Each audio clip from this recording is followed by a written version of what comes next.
kicks it away, and away we go from Nissan Stadium. Just made in time for kickoff. Hope everyone is having a fantastic Thursday. I am Grant Fluff from Fletcher Sports Zone. Welcome to the Week 17 edition of Thursday Night Football here on YouTube. As Dak Prescott takes the field, 20 touchdowns to 12 interceptions this season, a 97.2 passer rating. He and CeeDee Lamb had a great game against the Eagles last Saturday, and the first throw goes to Lamb, and Lamb will go forward for a gain of 3 down to the 27. As CeeDee Lamb, he caught a touchdown in the second quarter against Philadelphia last week. He really had a coming-out party. And there's Mike McCarthy in his third season with the Cowboys. 29-19 record. He missed playoffs in 2020, made the playoffs in 2021, and they clinched last week.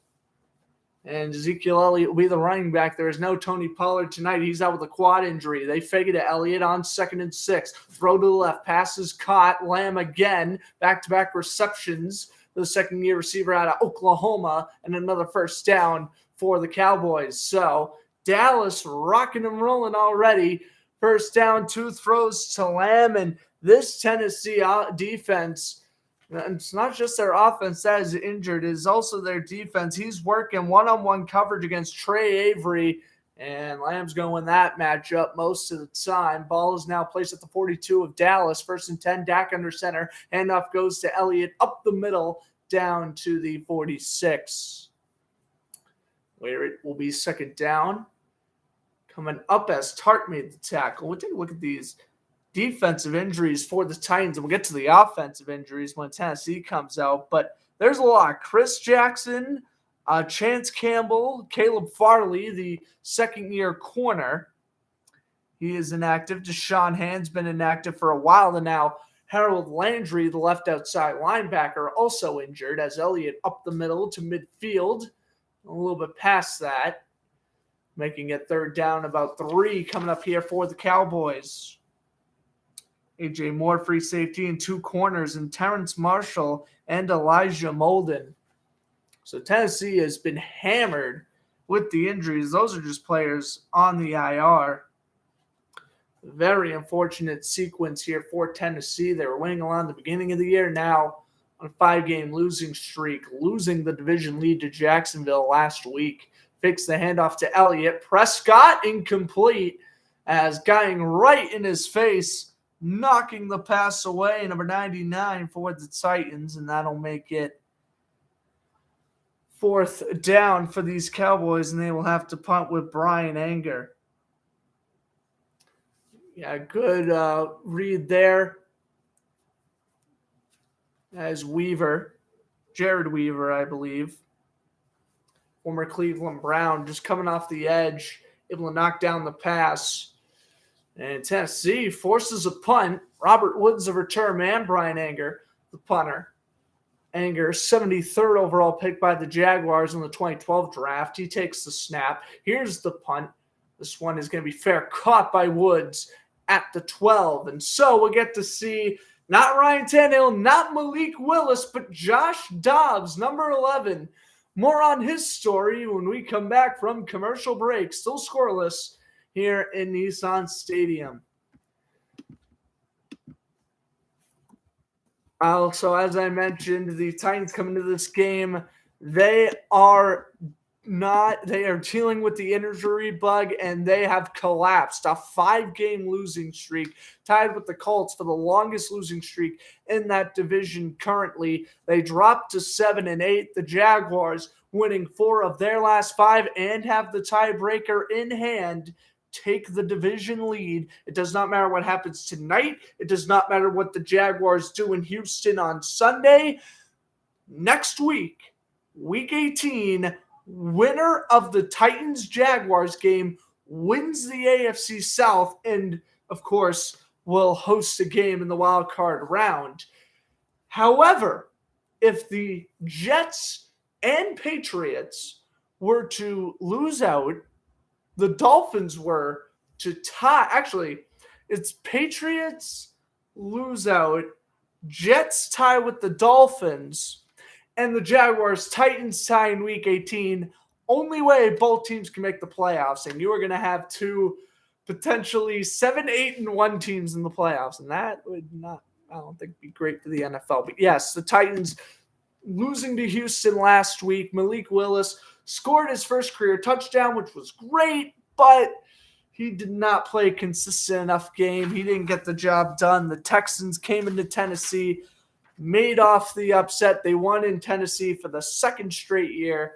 And there you go. The Titans surrender the division lead to the Jaguars. As for the Cowboys, we know that they will make the playoffs. As again, they clinched last week. They're currently at 11-4, riding a 1-game winning streak off their win against the Eagles, really bouncing back from their poor effort in Duval County the previous week, where they had a 27-10 lead, blew it, and of course lost off a walk-off pick 6 by Rashawn Jenkins. So the Cowboys, they got that hard-fought loss out of their mouth with a hard-fought win. They are in a playoff spot, and hey, if they win out and the Eagles lose out, the Cowboys win the NFC East. Probably won't happen since the Eagles are playing the Saints this weekend, but hey, crazier things have happened. Also, we'll get to that after this play, Josh Dobbs play fakes, throws, and caught in first down, a gain of 12 on the catch there. Number 85 for the Titans as the tight end, Okwano. Joshua Dobbs in his 6th NFL season, 4th-round draft pick by the Steelers in 2017. He is 10 for 17, 45 yards, no career touchdowns to 1 interception. He was drafted by the Steelers, played there until 2019. Then he was on the Jaguars practice squad, got released, went back to the Steelers. Staying in the Steelers practice squad for 2021. Steelers didn't re-sign him. He signed with the Lions, actually up the middle. He signed with the Browns, this preseason, played there, was on the Browns practice squad until Deshaun Watson returned from suspension. Dobbs then signed with the Lions practice squad, only to get claimed by the Titans last Wednesday because of Ryan Tannehill being placed on IR. We knew he was going to be out the rest of the regular season with the ankle injury he suffered against the Chargers a couple weeks back. And so Dobbs was the backup quarterback last week, gets the starting nod this morning at 11 Eastern time. He was announced the starter. And on 2nd and 9, he keeps it himself, and Dobbs will get the first down and a gain of 10. Flag is down. Again, so win or loss, Tennessee playoff chances are not affected as there is a hole on the Titans. So that run will get called back. Sean Hockley, our referee. And they're going to call Traylon Burks, the rookie receiver, for holding. So there's the Josh Dobbs story. He was an amazing quarterback in Tennessee. Pulled off one of the craziest college upsets I've ever seen when he came back and defeated the Georgia Bulldogs back in 2016. That hold will be a loss of 5. It will now be 2nd down and 16 for Josh Dobbs. And here he is making his first career start after having a lot of years as a backup and practice squad QB. He steps back here, throws down the middle, and it's batted down, making it 3rd down and 16. That pass was swatted away. Number 99, Chauncey Golston. Making it 3rd down, 16 now for Tennessee. As we take a look at Dobbs here, looks to the right, tries to, find his man off the slant there. He was looking for Tracy McMath, but could not hook up with them. Tennessee ranked 28th on 3rd down conversions, with an NFL average of 25%. Empty backfield for Dobbs. Takes a snap, throws a screen, and a hurdle down to the 29-yard line. That is, again, the rookie tight end making his 2nd catch of the game, Okwano. I'll be having a hard time pronouncing that name tonight. Also, there was no Derrick Henry. He was dealing with a lower body injury. He is inactive tonight. Not good news for Tennessee after he had the touchdown.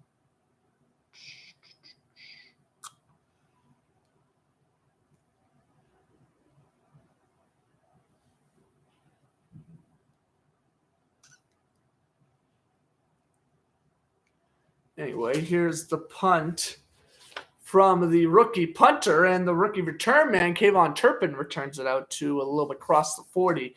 Let me just say this real quickly here. Ryan Stonehouse, the Titans punter. This is a rookie punter who he was, I believe, either undrafted or drafted in the 7th round. He beat out the veteran Brett Kern for the starting job and has been simply remarkable this season. He has been very impressive. I've been a big fan of Ryan Stonehouse here. He has over 4,000 punting yards, with his longest punt being 74 yards, and he won AFC Special Teams Player of the Week in Week 10.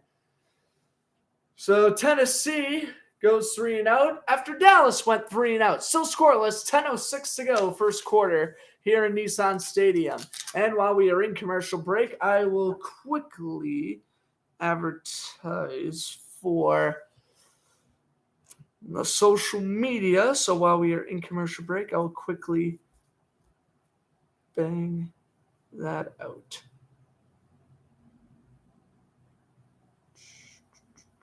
All right. Let's go. Appreciate you guys stopping by so far, and here we go. Just getting underway at Nissan Stadium, where the Dallas Cowboys and Tennessee Titans, well, they both punted on their opening drives, but the game is just getting underway. Make sure you go tune in here on YouTube for Week 17 Thursday Night Football action. All right.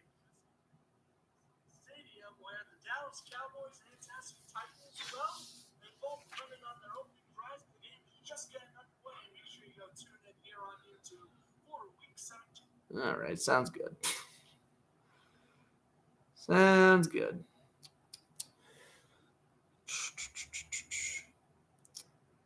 Get the link.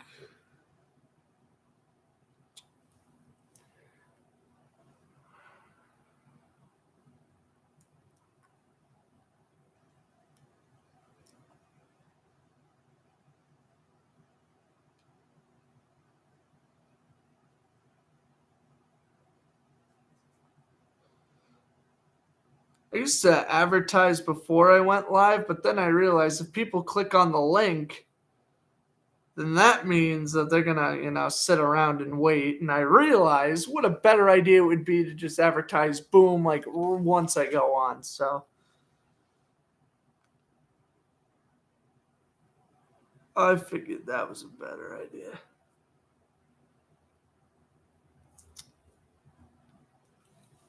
All righty. We take a look at Dak Prescott in weeks 7 through 16. He has averaged 36 points a game. That's first, 410 passing yards a game, which is second, and a 56% third down conversion rate, which is currently ranked first among that time frame. Was 4th-round rookie at 2016. He has made a great career for himself here, and again, he is going to the playoffs for the 4th time in his career. Prescott under center. Handoff goes. Ezekiel Elliott up the middle, and he's wrapped up immediately. And it will be second down coming up here, as that was Tart on his second tackle of the ball game already.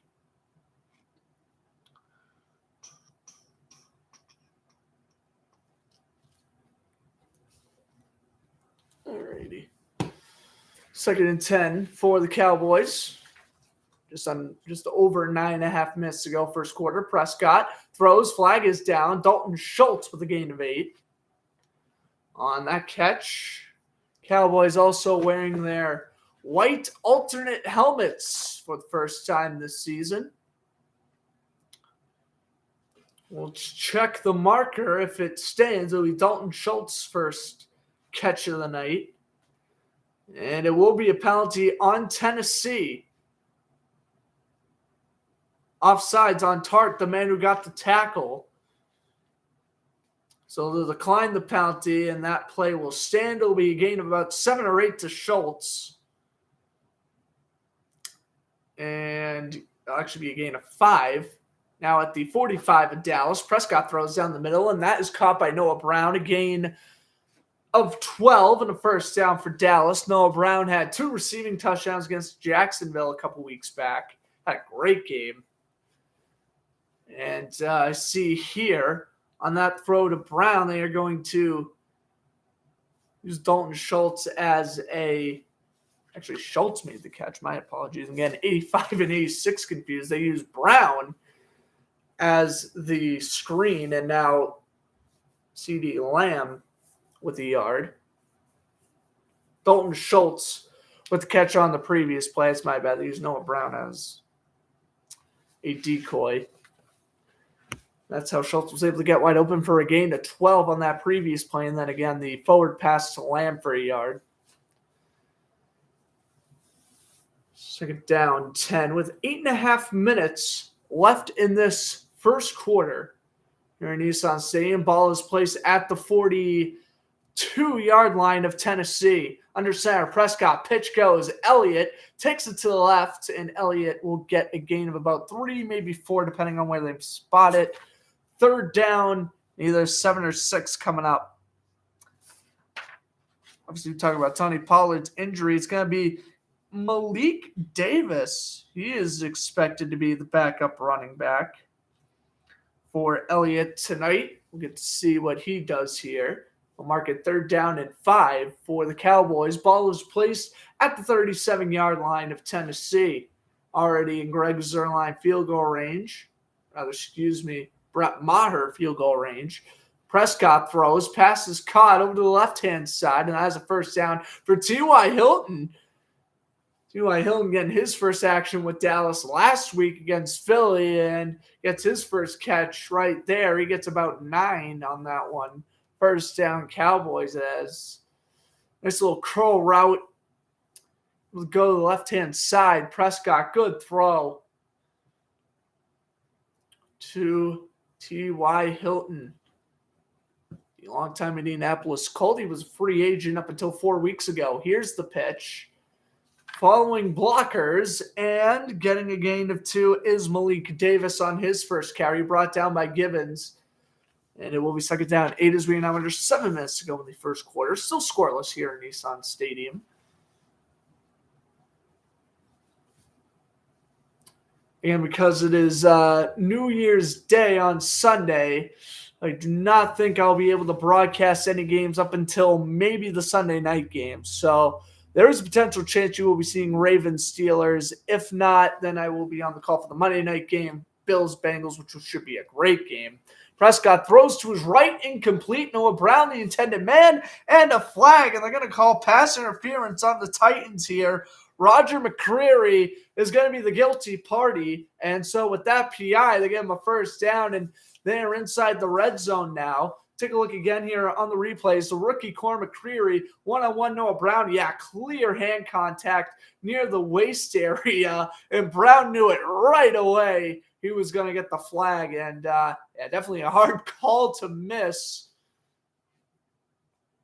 by the officials. So Tennessee has already committed 4 penalties tonight for 34 yards. Dallas yet to commit 1. Ball is placed at the 13, and the handoff up the middle. Davis lowers the shoulder all the way down to the 8-yard line.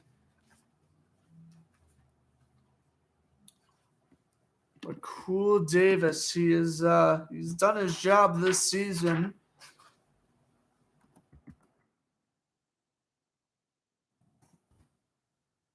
In his rookie year, he was undrafted out of Florida, born in Tampa, Florida. Heading into this game, he has 103 yards and a rushing touchdown on the season. It's 2nd and 3, and we had timeout call by the Titans. So potentially using Davis as a power back here and can potentially get him his 2nd touchdown of the season. I think his first came against the Bears, if I am not mistaken. No, it actually occurred on Sunday Night Football against the Colts back in Week 13. His first ever rush was against the Bears back in Week 8. Where he had 23 rushing yards on the day.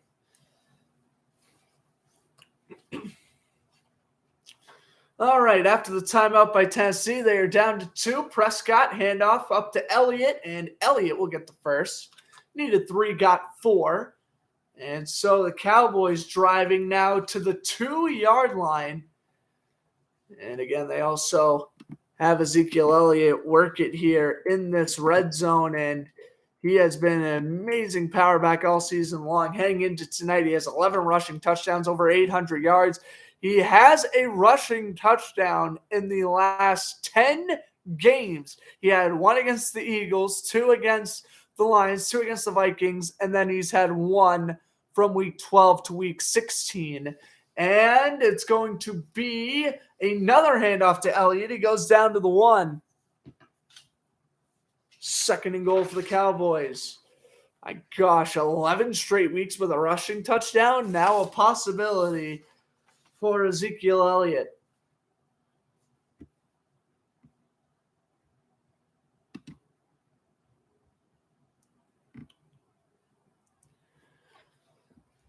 Cowboys get out of the huddle.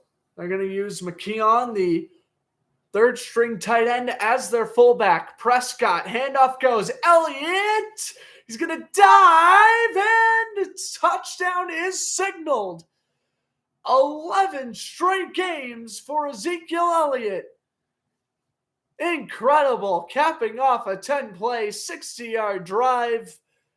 And the Cowboys strike first. Unlike last week against Philadelphia, where they trailed 10-0, wasting no time here against a battered defense, Elliott lowers the shoulder, able to reach across that pylon, no problem. And there is 6 for the Cowboys, and here's the extra point from Brett Maher. His third stint with the Cowboys, surprisingly enough. Brian Anger, the holder, good snap, good hold, and the kick is good. 7-0 Cowboys. They lead over the Titans. All righty, Ezekiel Elliott lowers the shoulder and reaches in for the score, having his 11th straight touchdown. Wow, that's crazy. 11 straight games with a TD for Elliott. He is on an amazing pace. Right now, he just tied his second career best, which was in 2019, where he had 12 rushing touchdowns. That was the last year he also made the Pro Bowl, Elliott. Of course, nothing will beat his rookie year. He just emerged on the scene as a rookie out of Ohio State. What was he, 4th overall pick? Led the league in rushing yards with 1,631 and 15 touchdowns, averaging 108 yards a game. He was an amazing player, winning Rookie of the Year, of course, by a landslide. Elliott was great his rookie year, and he was pretty good. I mean, I still think even nowadays he's still pretty good. I know he had fumble issues in 2020 and 2021, but he really cleaned up that in 2022. He just got over 1,000 yards last year, and I mean, hey, if all goes well tonight, he gets about, 80, 90 rushing yards, and Dallas does not bench their starters next week. Hey, it's a possibility Elliott can get back-to-back 1,000 rushing yard seasons, and which would already be his what? Wow, 5th time in his career. Out of 1, 2, 3, 4, 5, 6, 7 years. Wow. Getting 5 1,000-yard seasons in 7 years. That's pretty impressive. Can't complain there if you're Elliott. All right, but we're going to see the Titans here. So, again, Malik Willis was benched earlier this morning for Josh Dobbs. Willis has appeared in 8 games this season. He has a rushing touchdown, no throwing touchdowns to 3 interceptions, just 276 passing yards. Last week against Houston, 2 interceptions, 1 which was a Hail Mary on the last play of the game. He had a 60% completion percentage. And then, yes, he had the 7 rushes for 43 yards on the touchdown. But, I mean, he is not a great thrower. 2nd-round pick this year out of Liberty. I really wished he was, developing a little bit quicker. But I guess all is good.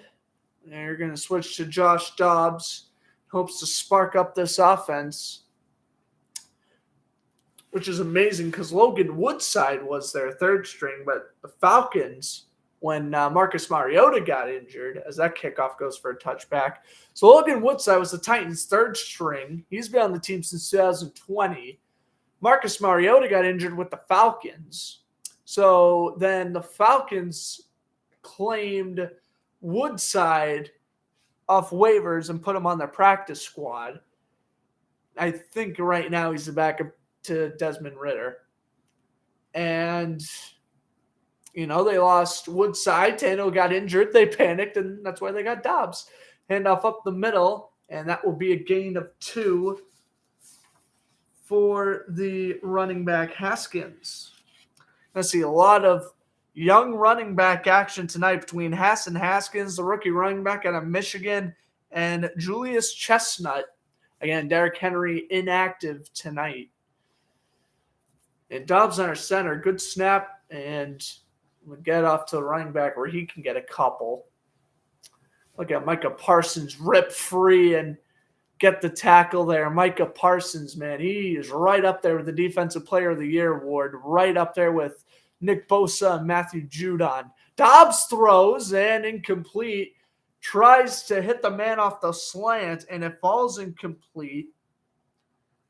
The intended receiver was number 81, I believe, which is, not seeing that on my roster.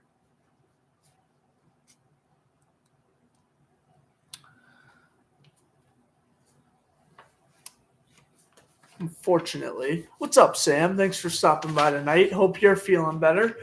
3rd down and 8. Dobbs will audible. In an empty backfield, takes the snap. Josh Dobbs steps up in the pocket, throws. It's overthrown and incomplete off the fingertips of Robert Woods. Another 3 and out. And, you're Tennessee, right? You pick the inexperienced quarterback who's been in the system for 8 days, or you go with the rookie quarterback who's had a couple of starts against Kansas City, against Houston twice, and has looked completely unappetizing.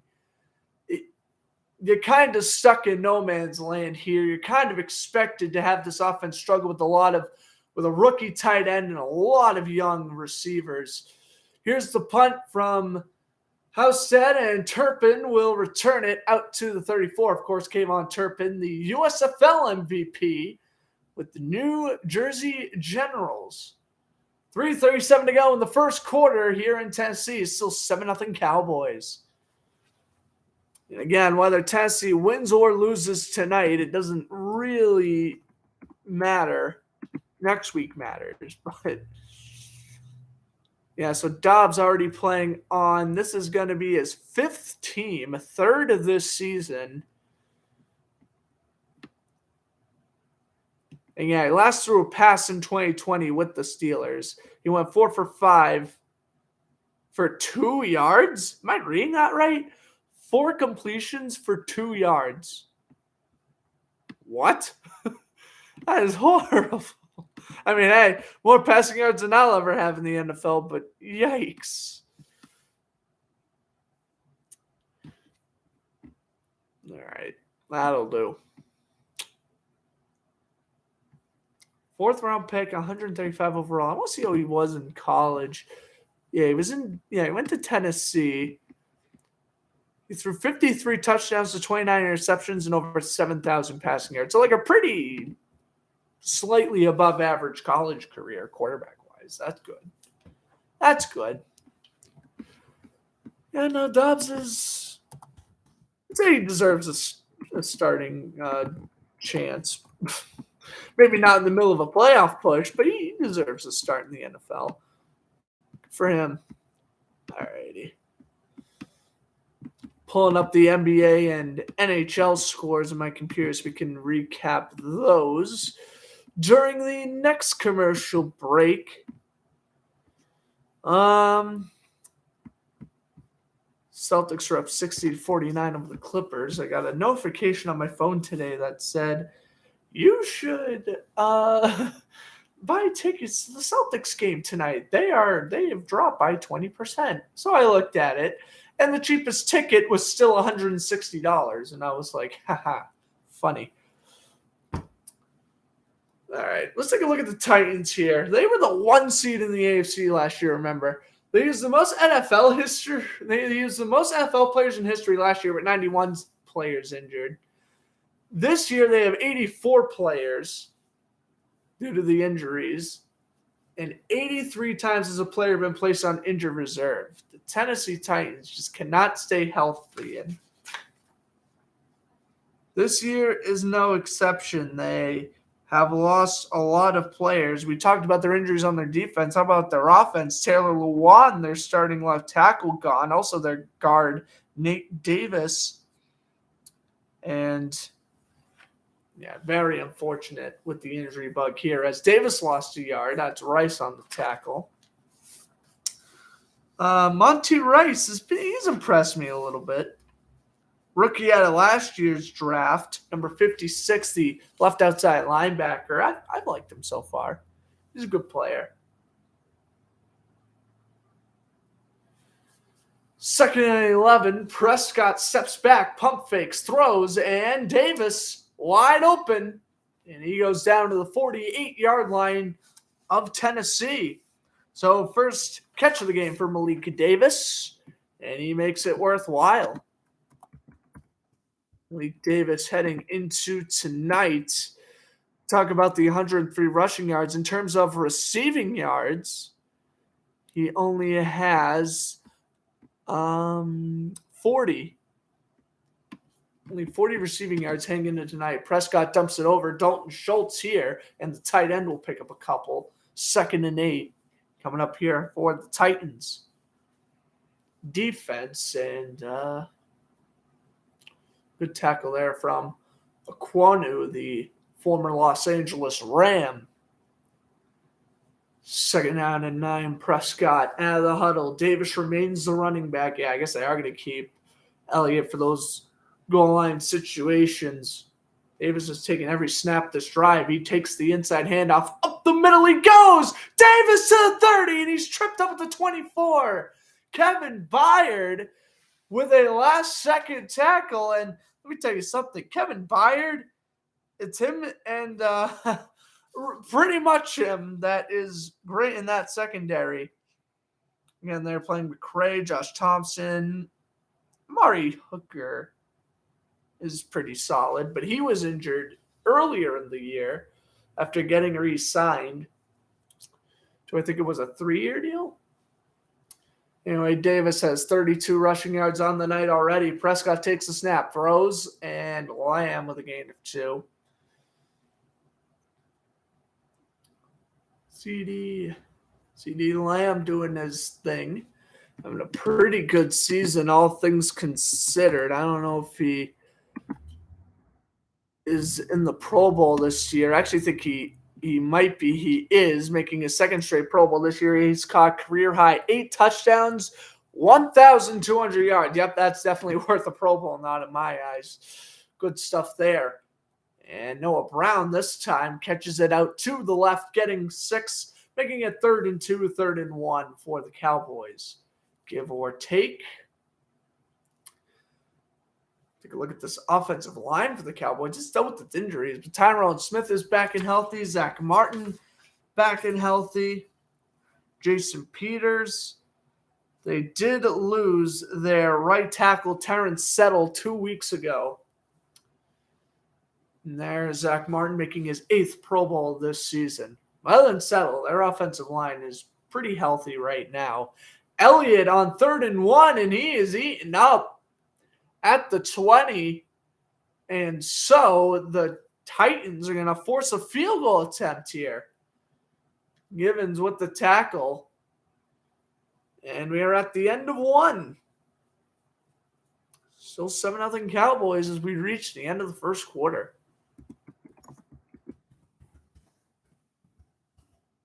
Okay. Again, I'm not streaming on StreamYard because I'm running close on my 20 free hours a month. So,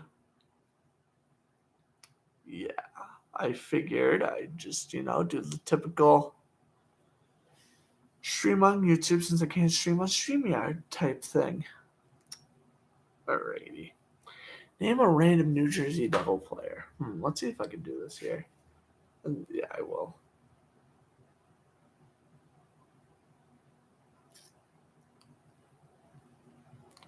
I'm going to go with Merid Savlinki. Am I even spelling this correctly?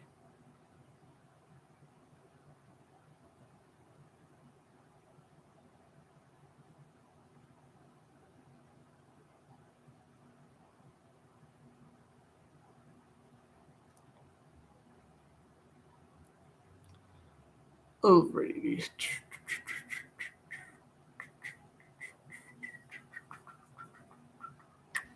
Okay.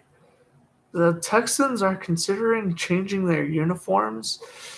I mean, I'd be down for the Texans changing their uniforms. That'd be pretty interesting.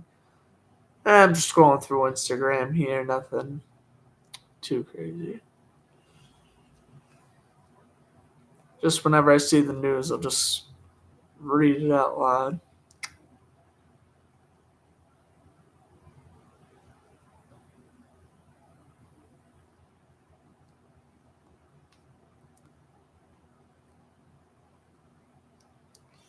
We'll get to more NFL predictions and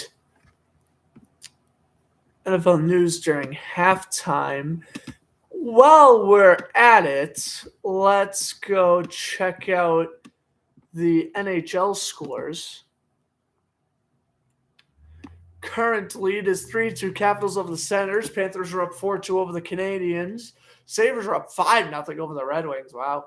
Rangers up 1-0 over the Lightning. The Islanders up 1-0 over the Blue Jackets. The Blackhawks and Blues tied at 1. Same with Stars and Wild. And the Canucks have a 1-0 lead over the Winnipeg Jets. A long commercial break here. We'll roll on with the NBA scores. As we were just hanging out of the break, the Cavaliers have a lead over the Pacers. The Hornets leading the Thunder. The Grizzlies leading the Raptors. Celtics leading the Clippers. Spurs leading the Knicks. And the Mavericks leading the Rockets. And speaking of the Dallas Mavericks, look at Doncic. 60 points the other night. Woo-hoo. He was on fire. Well, all right. 4th and 4. Here's the 36-yard attempt for Brett Maher. Ryan Anger, the holder again. Good snap, good hold, and that kick is money. 10-0, Dallas leads. All right, 10-0 Dallas. We are 4 seconds old into the second quarter. Let's see. Beautiful Nashville, Tennessee. Home of SummerSlam. During the summer, huge outdoor WWE event.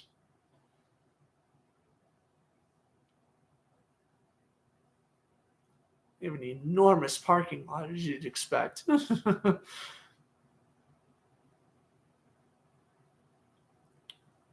Yeah, I've driven by Gillette Stadium a couple times during a Patriots game. It is a hustle and bustle to get by the stadium right when during a game or especially right before kickoff and afterwards. It's miserable to sit through that traffic. All right, Brett Maher, kickoff here. And Tennessee will get another possession, another crack at breaking the shutout here, as that is a touchback. Up to the 25 goes Tennessee. Josh Dobbs will make a return. Dobbs wearing number 11, and this is a man who has played for 5 different teams that has worn 5 different jersey numbers. He wore number 5 with the Steelers, number 1 with the Jaguars, number 15 with the Browns, number 12 with the Lions, and now number 11 with the Titans. Very weird how that works. 1st and 10, they fake the inside handoff. Dobbs is stripped, picks up the fumble, rolls out to his right, and throws into the Titan bench. Mike Vrabel, the closest one to it.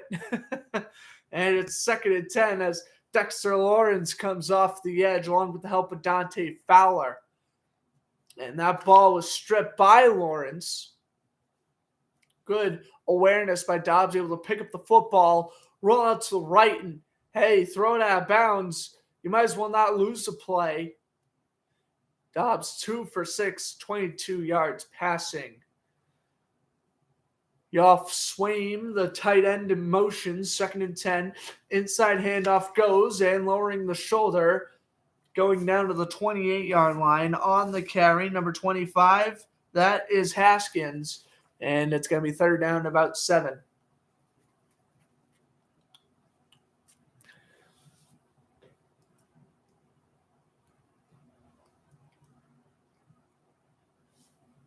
Haskins will get 4 on that run, making it 3rd down and 6 for Tennessee.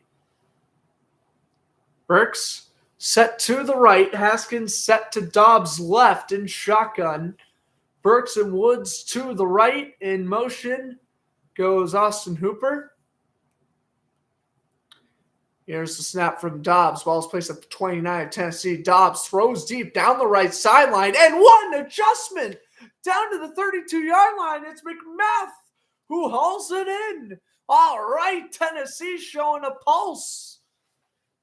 3rd and 6, and you throw deep. Not my play call, but whatever works, works. Good snap, good protection. Dobbs, good throw down the right sideline. McMath able to get between 2 safeties and has to make the adjustment. It was a little underthrown, but that's okay. Dobbs must be a little bit rusty. He's able to throw a pretty good ball considering. Fakes to Haskins. Dobbs rolls out to his left. Pump fakes and will run and get a gain of about 5 before he is brought down. I believe that was number 33 on the tackle for Dallas.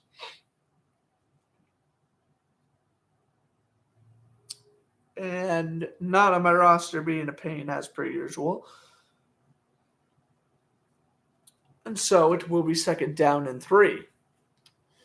Dobbs now 61 passing yards, 10 passing. So they got almost 40 on that completion to McMath there.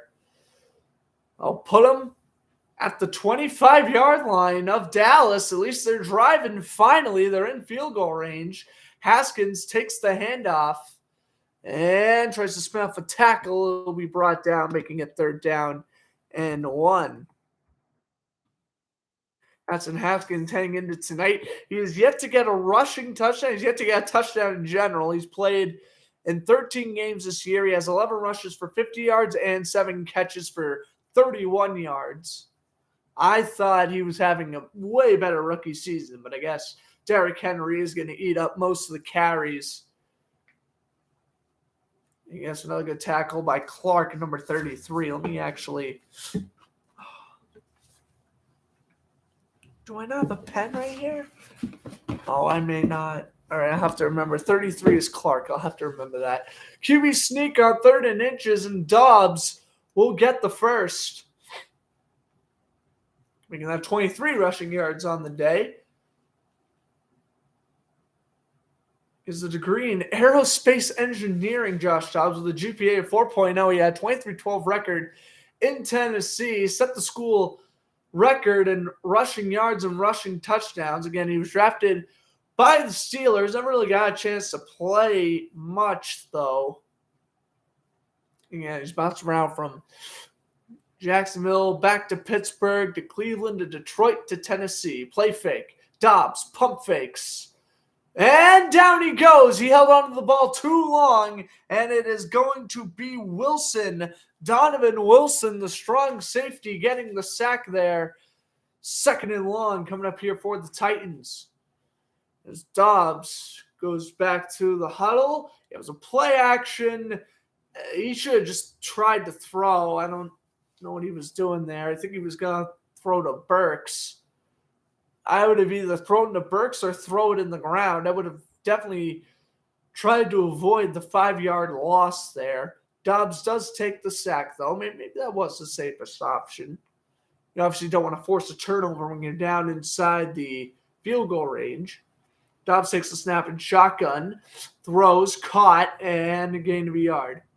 And the play is not blown dead. All the way down to the 2 is Haskins. What in the world? No, it is 3rd down. Oh, my gosh. I was like, what was this? Yep, elbows down. Good effort.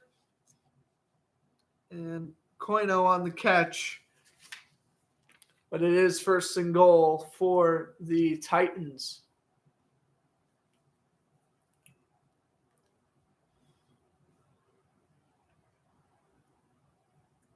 Now Mike Vrabel wanting something.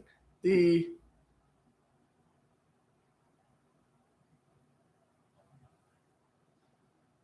Thursday Night Football scoreboard had it labeled as first and goal for the Titans after the referee's signal incomplete, so that's where I was getting confused. Mike Vrabel was a little lost as well. Yeah, that ball's out.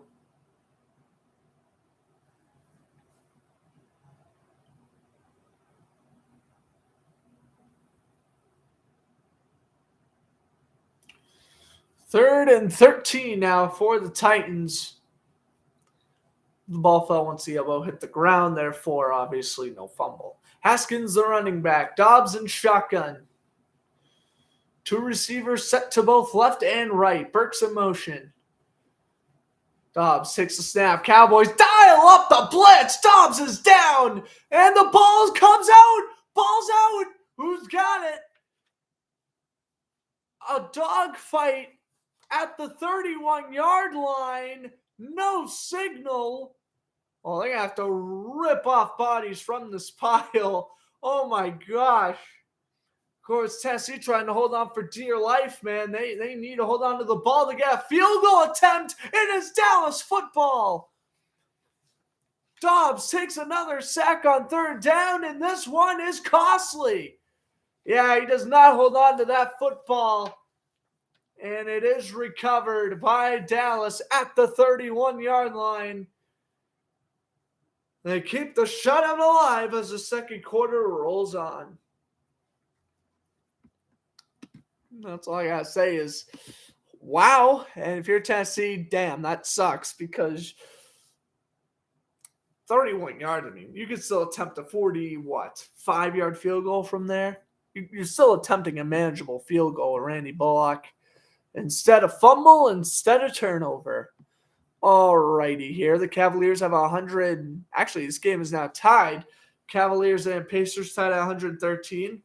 Hornets, Thunder tied at 101. Excuse me for the hiccups here. Wow. Grizzlies up 77-57 over the Raptors. The Celtics lead is decreasing. It is 78-76 Celtics late third quarter. The Spurs are up 61-51 over the Knicks. And the Mavericks up 33-28 over the Rockets. All righty. NHL scores looking like 3-2 Capitals over the Senators. Panthers 4-2 over the Canadiens. Sabres up 5-0 over the Red Wings. Well, Detroit came back from 4-0 last night, so who knows, right? Rangers defeating the Lightning 1-0 early third period. Islanders up 1-0 over the Blue Jackets. Blackhawks Blues tied at 1. Stars Wild also tied at 1. And the Canucks have a 1-0 lead over the Jets. Later tonight, actually starting right about now, Kings and Avalanche and Coyotes Maple Leafs. So Austin Matthews returning to his hometown, Arizona tonight. 10:30 Eastern time. Puck drop in San Jose. The 11-win Flyers against the 11-win Sharks.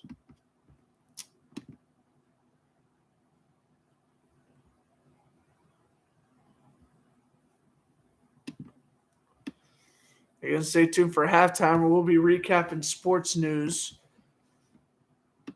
Pretty much since Christmas, I think, is when I'll recap the news. A lot has happened from Vic Fangio getting tired to J.J. Watt retiring to Josh Norman returning to the Panthers to Derek Carr being benched to a lot of MLB free agency news. We'll cover all that during halftime, and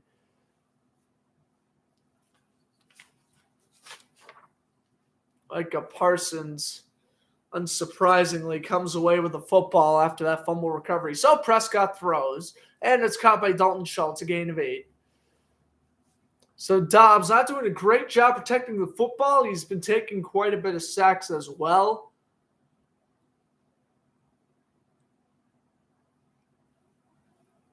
not having the best night as you'd expect. He was able to move the chains and at least get the team into field goal range. Next time, he just got to capitalize on that. 2nd down and 3, play fake. Prescott throws incomplete for Schultz. And that is just Prescott's 2nd incompletion of the game. He is now 11 for 13, and it's 3rd and 3 here for the Cowboys.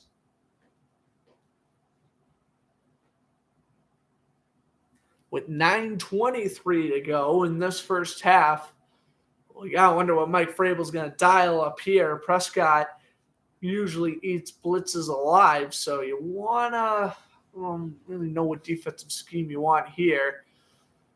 Do bring heavy pressure, and the pass is caught by T.Y. Hilton off the slant down to the 48-yard line of Tennessee, and a 1st down for the Cowboys. T.Y. Hilton is playing in his 2nd career game with the Cowboys. He was on the practice squad for a couple weeks before getting activated, and now wide receiver 3. Dallas needed a veteran receiver. They didn't get Odell Beckham Jr., and they may not sign Terrell Owens, but they got T.Y. Hilton, who's probably the best bet. Here's the handoff.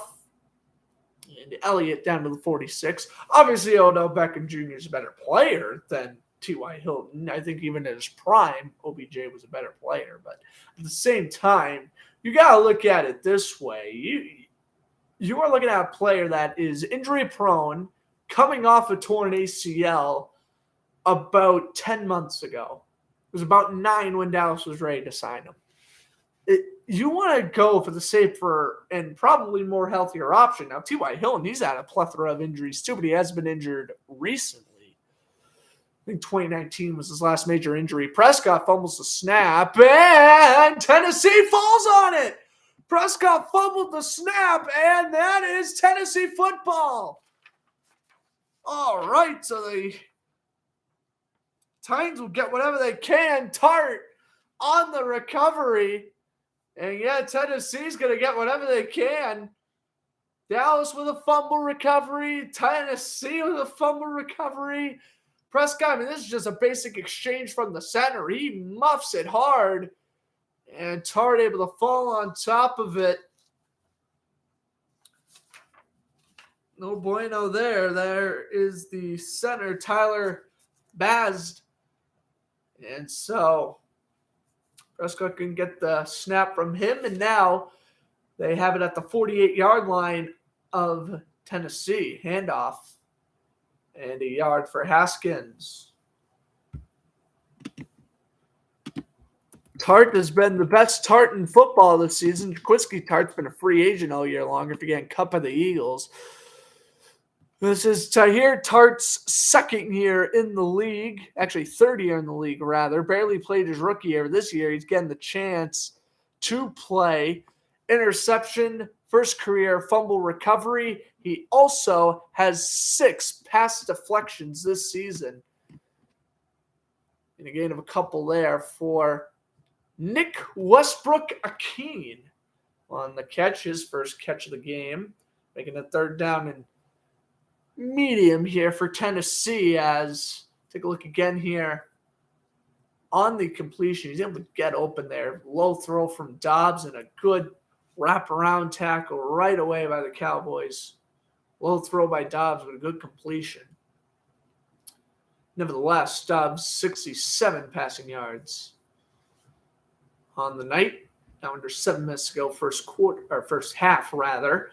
In shotgun, Dobbs takes the snap, throws to his left, and it's overthrowing Austin Hooper, former Falcon and Brown tight end. Of course, when Dobbs was on the Browns, that was when Hooper was on the Titans, so they have still struggle with the hookups, and they'll have to bring out Stonehouse to punt. So the fumble is great and all, but now with 3 and out on offense, so it doesn't lead to anywhere. Have kept Dallas scoreless since the first play of the 2nd quarter, where Maher made his only field goal of the night. Stonehouse's punt will be fair caught by Turpin at around the 8.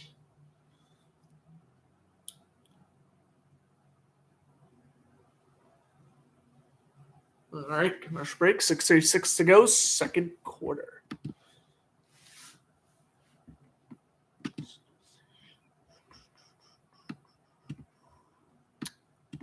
All right.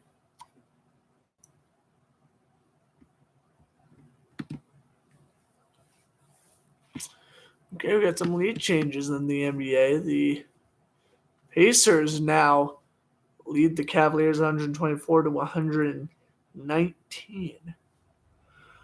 Hornets up 112 to 105 over the Thunder. Grizzlies up 81-60 over the Raptors. Celtics 78-77 over the Clippers.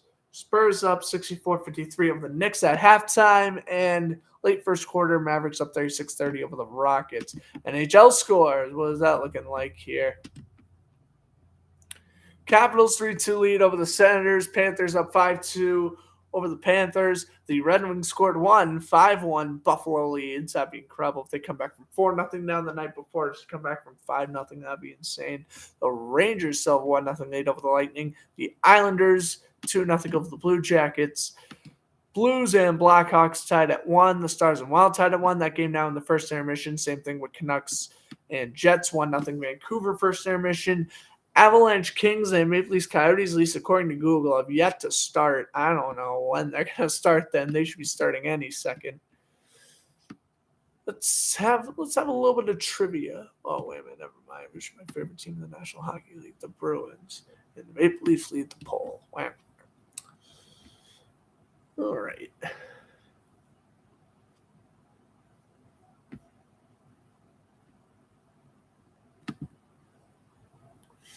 I should have mentioned this will be my last stream before the new year. So happy New Year, everybody. Hope you guys had a great holiday, Hanukkah, Christmas. I had a fantastic Christmas with my family. Next broadcast, I got 2 nice uniforms that – actually, I was going to tell you the 2 jerseys I got. I'll wear them on stream one day. I don't want to spoil it, but let's just say I got 2 jerseys off my bucket list, and really excited for that. When we take a look at the NFC playoff picture, again, Cowboys are in the wild card spot at 11-4, and they are going to finish with the best wild card spot if Philadelphia wins on Sunday. The only division that's yet to be clinched is the Buccaneers, and they can with the win against the Panthers this weekend. Play fake. Prescott throws. Incomplete. Looking for Schultz.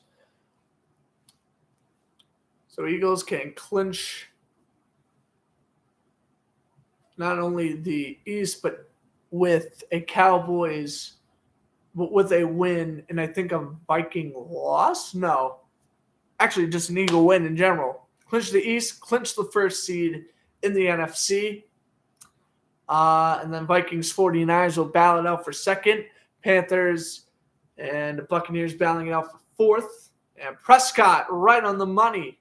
CeeDee Lamb.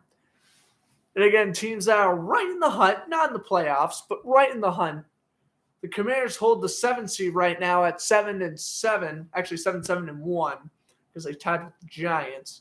But Lions outside looking in, Seahawks outside looking in. I will say the Seahawks, they had a tough schedule there with the 49ers and the Chiefs, but they essentially have a cakewalk schedule the rest of the way. Jets, who, yes, Mike White is back, but they have been struggling the past few weeks, just like them. And then they have the Rams week 18. Prescott throws deep and incomplete. Second and 10. Fortunately for Detroit, theirs is a little bit of a tougher path. I think Seattle has the best shot right now of clinching that last spot in the NFC. Lions, they have the Packers, and that is going to be a very intense game. Who does Detroit have this week, though? I know they're playing the Packers week 18. Who does Detroit have this week, though? The Lions. They have the Bears. Okay, they should beat the Bears, and they're at home. Here's the handoff, and nothing there for Davis, making it 3rd and long. Here's the NFC playoff picture. The AFC playoff picture, a lot more is open. We're going to know more after Monday when the Bills and Bengals play. But right now, as it sits, Bills the 1 seed, Bengals the 2 seed, Chiefs the 3 seed, Jacksonville the 4th seed with Tennessee on the outside looking in. 2 wildcard spots have been clinched, that being the Ravens and the Chargers. And final wildcard spots up for grabs. Miami, New England, New York, Tennessee. They're all battling it out for it. Even Pittsburgh, as that pass is caught by CeeDee Lamb on 3rd and 11, and he gets 12. First down, Cowboys, his second first down conversion of the drive. He converted his other first down on 2nd and 10. That's your AFC playoff picture. Yeah, the Steelers. If the Patriots lose out and the Dolphins, it's kind of crazy how that works. And the Steelers, of course, went out, winning in honor of Franco Harris on Saturday, defeating the Raiders 13-10. The same score of that Immaculate Reception game. Is the league scripted? I would hope not, but it very well could be because they made that very predictable that the Steelers would win that game. Elliott up the middle, 2nd and 9 coming up for the Cowboys. Say, though, if the league were to be rigged as a Jacksonville Jaguar fan, I certainly can't complain, but, I don't want leagues to be rigged or referees making awful calls. I hate that. Coach the game right, play the game right, ref the game right. That's down the sideline. And a nice toe-tapping catch from Michael Gallup. And I'm going to tell you this, Michael Gallup, he has been quiet the last couple of weeks. But he gets a big catch there. I think that's his first reception of the night. Beautiful toe drag swag down the sideline there. And Michael Gallup, he's got a first down to the Dallas 48. Prescott throws and bobbled and intercepted. Oh, that was right in CeeDee Lamb's hands. He bobbled it, and Kevin Byard comes away with the pick. That's unreal. Oh, CeeDee Lamb catch the football. No way. And Tennessee with back-to-back Dallas drives ending in interceptions. Wow.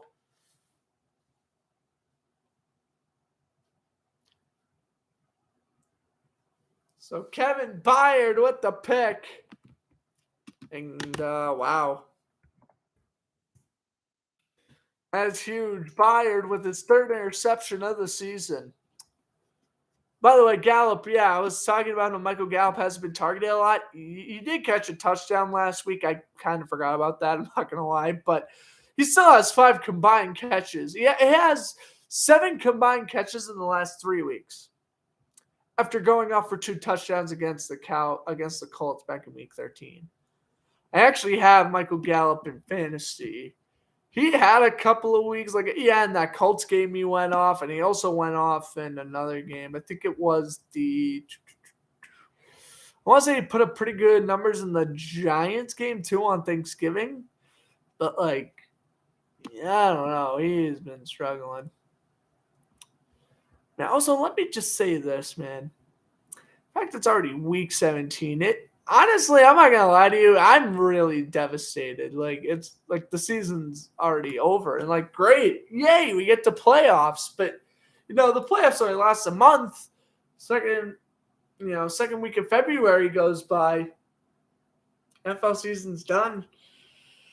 And season went by really fast. I don't know if that's just because I was in college or whatever, and I didn't get to broadcast as many games, or I don't know what the deal is with that, but oh man, I felt like this season absolutely flew by.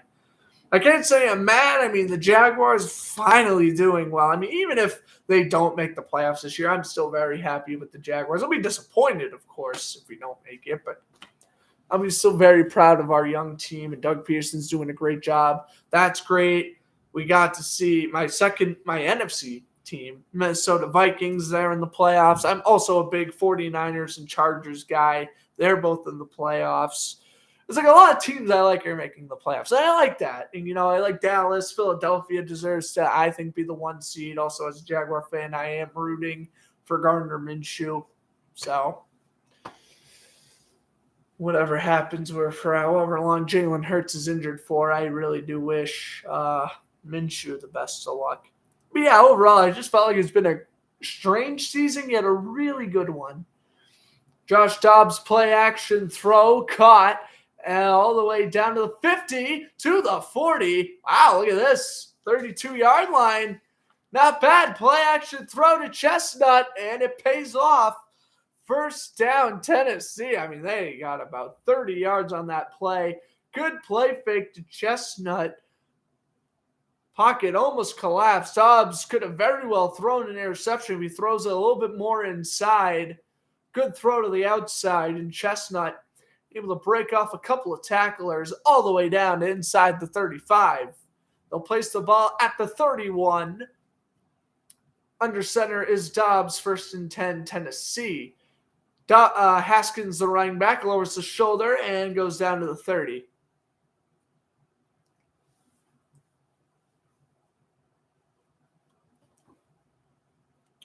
Second down and 9 coming up here for Titans. They are in field goal range for the second time tonight. First time, Josh Dobbs fumbled at the 31, hoping for a better turnaround here. Off that play action throw, Dobbs now has 99 passing yards on the day. He had just 74 in his career heading into tonight. Play action. Dobbs throws. Oh! What have been easy reads. Whoa! A dropped interception by Trayvon Diggs.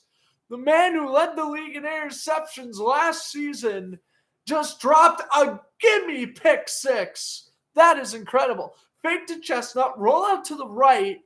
Oh my God. I mean, that is a dangerous throw. Again, I know Dobbs is inexperienced, but whoa. Even high school quarterbacks wouldn't throw such a risky play. Whoo. Sigh of relief. Yeah, I'm shocked. Diggs dropped that pass. Dobbs takes the snap. This is the last play for the 2-minute warning. Barring a flag, he'll throw to Robert Woods, and a first down. Josh Woods is on the Lions. Robert Woods is on the Titans, and he gets 10 for a first. All right, so you see, that's a good way to redeem yourself. See, almost throw an interception. Take the deep breath. Short throw, complete to your veteran receiver, Robert Woods. Got the first down. Of course, Robert Woods, he started off his career with the Bills as Sammy Watkins' wingman. Way back when, like 2015. Weird times those were. The Bills at one point had Sammy Watkins, Robert Woods, and Chris Hogan as their 3 receivers. Interesting, I know. Unfortunately, E.J. Manuel was their quarterback, so they never did anything.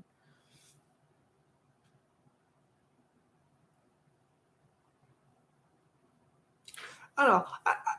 I have, respect for the Bills, right? Like they deserve a ring. Like, you lose 4 straight Super Bowls. Like, I think he went through 20 years without even making – he went 18 years without even making a playoff game. Like, come on. You deserve to win a Super Bowl. I don't know about this year. I'm going to be completely honest with you. I mean, yeah, Buffalo's at home. Great. That helps him out. But if I'm being dead honest with you, I do think Cincinnati is winning on Monday, and I think Cincinnati can win again in the playoffs. Hey, maybe I'm wrong, but right now I think the team to beat in the AFC is Cincinnati. They're on a 7-game winning streak. Joe Burrow's coming off Offensive Player of the Week. Yeah, Jamar Chase and Tyler Boyd and T. Higgins, they're all humming along as usual. Now they're getting Trenton Irwin in their game plan and Samaje Perine. They've gotten those 2 more involved in the gameplay, and now, as long as that defense holds up, which they very well can, watch out for the Bengals. I think we are truly going to get a first-time Super Bowl champion this year, though. Whether that's the Bengals, the Bills, or the Vikings, we are going to get our first-time Super Bowl champion this year. I'm going to make my prediction like that. Right now, if I had to make a Super Bowl prediction, I'm not going to lie to you. This is honestly a dream matchup, man. Bengals 49ers. Right now, that is my dream. That is my Super Bowl prediction with the Bengals coming out on top, winning their first ever ring.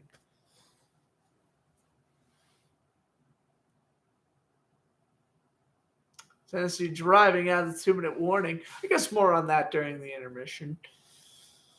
Dobbs, inside handoff. Oh, my. And losing like 4 or 5 yards on the play. Armstrong and Watkins led the way. Carlos Watkins has had a very underrated season. I don't know if that was Chestnut or Haskins who got the carry, but regardless, they were smothered. It was Haskins. Wow. Oh, no, it was Chestnut, excuse me. Inside handoff. Yeah, and Armstrong right there to get the tackle. Tennessee has 21 rushing yards on the night. Derrick Henry had a long rushing touchdown last week, which was their only touchdown of the game. Well, before Malik Willis scored his first ever rushing TD. Haskins with a catch out of the backfield, making it 3rd down and about 10. So back to the original line of scrimmage. And I don't know if this is for everybody who's currently on Amazon Prime, but for the second time, my TV has lagged. And I got to give credit where credit's due. I thought Thursday Night Football on Amazon Prime was a terrible idea. Yeah, I guess I would rather have the game on Fox than a streaming platform, but whatever. You know, it's been very successful this season. With that being said, I haven't seen it lag a whole lot, but today I've seen it lag twice for about 10-second increments. And, you know, it's making me worried that, during a very important play of the game, like a 4th down play to, like, determine the game or whatever, you know, is it going to lag? Like, that's going to suck. Passing yards for Malik Wilson is 3 starts. He's gotten better each time. Week 8 against Houston, he had 55. Then the following week against Kansas City, he had 60. And then again last week, he had 99. But he's yet to crack that triple-digit barrier. Willis serving as a backup tonight. Josh Dobbs is already well over 100. And don't be surprised on, you know, whether Tennessee wins or loses. I don't really think that matters. I think it just matters that Joshua Dobbs will be the Titans' starting quarterback if he can even register one, you know, a field goal here. I think he will be the starter next week against Jacksonville. Dobbs on 3rd and 9. Throws incomplete. I almost announced you jinx the poor guy. He was looking for Robert Woods, and a near interception again for Trayvon Diggs. So 4th and 9, and bring out Randy Bullock. Hey, cut the lead to 7. Not much you can do there, but cut the lead, cut the deficit. What's up, John? Thanks for stopping by. And Micah Parsons, as per usual, screaming up the middle, applying the hit on Dobbs. He is a force to be reckoned with. Micah Parsons this season. You want to talk about a great year? 13 sacks. Bullock's kick is good, and hey, Tennessee field goal. It is 10-3. The 37-yard attempt is good with 1:04 to go in the second quarter.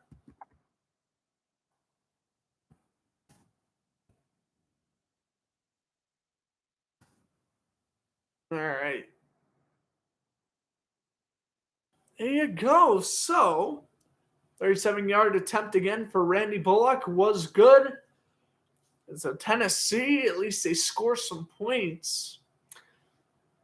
You know, it'll be interesting to see who they start next week, Tennessee, Dobbs or Willis. I obviously think that, you know, Tennessee wins. Obviously, Dobbs should be, but how interesting would this be if Josh Dobbs would be, and this isn't the likelihood, Josh Dobbs starts a playoff game for the Tennessee Titans. Hey, all they have to do is win next week. It doesn't even matter if they lose tonight. All they have to do is win next week, and they're golden.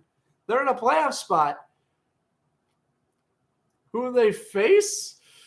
They probably end up playing the Ravens, probably, or the Chargers. One of those two. They definitely are playing Dolphins, Patriots, Steelers, or Jets. They'll be going to Cincinnati or Buffalo. But, man, I cannot wait to broadcast Monday Night Football, man. Again, I don't know if I'm going to stream Sunday. I love spending time with my family New Year's Eve, New Year's Day. So I wanted to actually commentate TCU's bowl game. Who are they playing? Ohio State, I want to say. Don't quote me on that. I did want to commentate the TCU bowl game on Saturday, but not going to happen. Family traditions. We love spending time with each other on New Year's Eve and day. So no broadcast Saturday. Again, maybe Sunday for Ravens Steelers as Prescott throws incomplete for Michael Gallup. Again, we'll see. It is Sunday night, so by that point, I probably will be back home. So we shall see about that. But Monday's a definite. Bills-Bengals.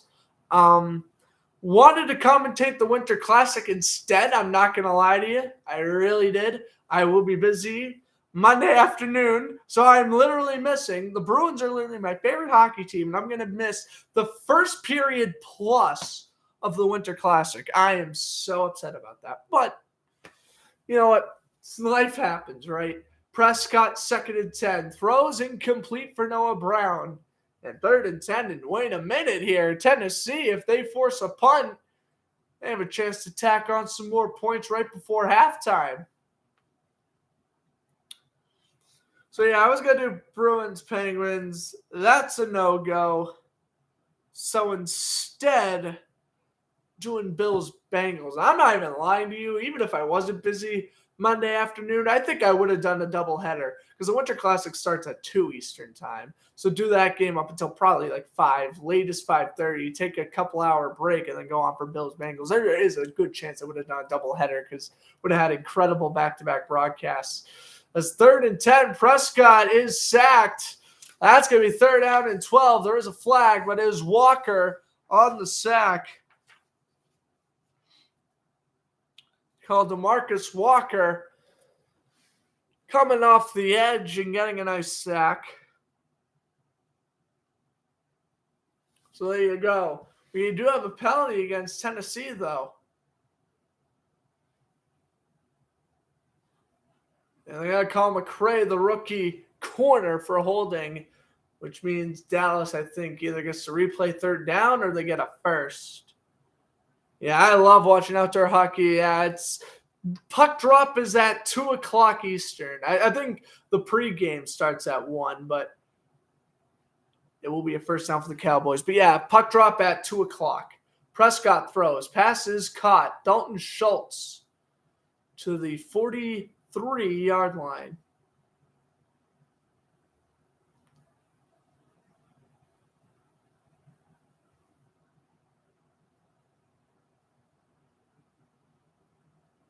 Alrighty. So yeah, unfortunately, can't call the Winter Classic because I believe if things continue to stay the way they are, I will be busy. Maybe if it's a close game, I'll go on live for the 3rd, but I wouldn't bank on it. I would bank on Bengals-Bills, though. If it ain't one, it's the other. That's the way I look at it. DeMarcus Lawrence elected to the Pro Bowl as they show his highlights from tonight, but Dallas, after potentially being stopped on a 3-and-out, they are now driving. Prescott throws to Hilton out of bounds at the 46. And so they're about, I'd say, 15-ish yards out of a Brett Maher field goal attempt. Maher can't kick from long distance. He has kicked a couple of 60-yard field goals in his career. Hilton tonight, by the way, 22 receiving yards in this first half. Gets a gain of 3 there at the 46 of Dallas. 2nd and 7 in shotgun. Elliott, the running back. Prescott throws, passes caught. Lamb, and he is going to be tackled. 28 seconds left, and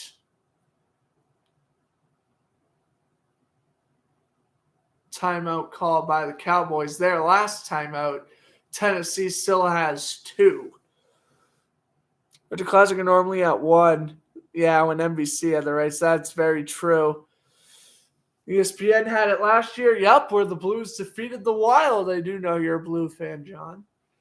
Got to enjoy that one. Yeah, they started last year's Winter Classic like late. It was because it was on a Saturday, though.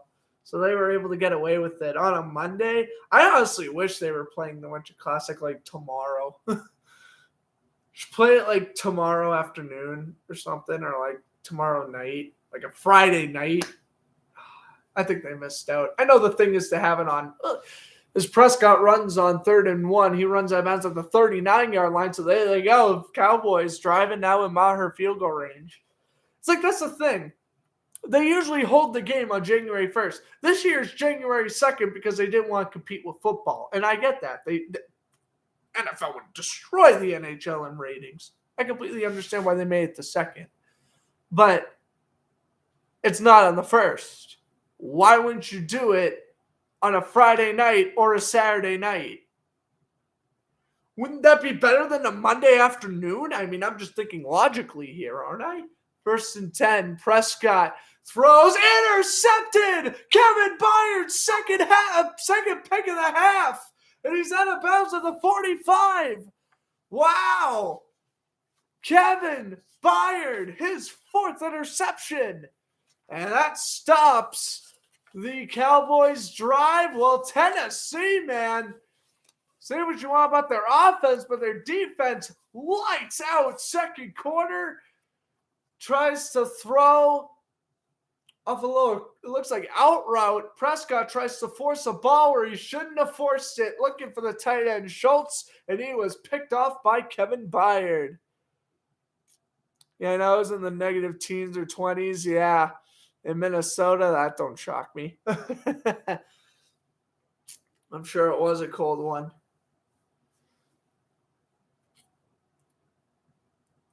All right, well, because of the interception return by Byard, they have the ball at the Dallas 41. The Titans are going to try to get further down. Pass is caught. Staying in bounds is Burks. Burks cuts upfield. 2 seconds. He's brought down at the 8-yard line. Tennessee's going to call a timeout. This is incredible. Wow. Tennessee is driving. And they called their 2nd timeout. Well, Burks, he wanted to get the extra yardage instead of stepping out of bounds. I think that ended up costing Tennessee a chance at the end zone. Unless they go for it here. Wow, they kept, both feet inbounds for Burks. He absolutely rips off a tackle by Nashawn Wright. And they will go for the 29-yard chip shot instead. Randy Bullock to cut the lead to 4. What a momentum swing. Good snap, good hole. Bullock's dead center. All right. 10-6 Cowboys at halftime.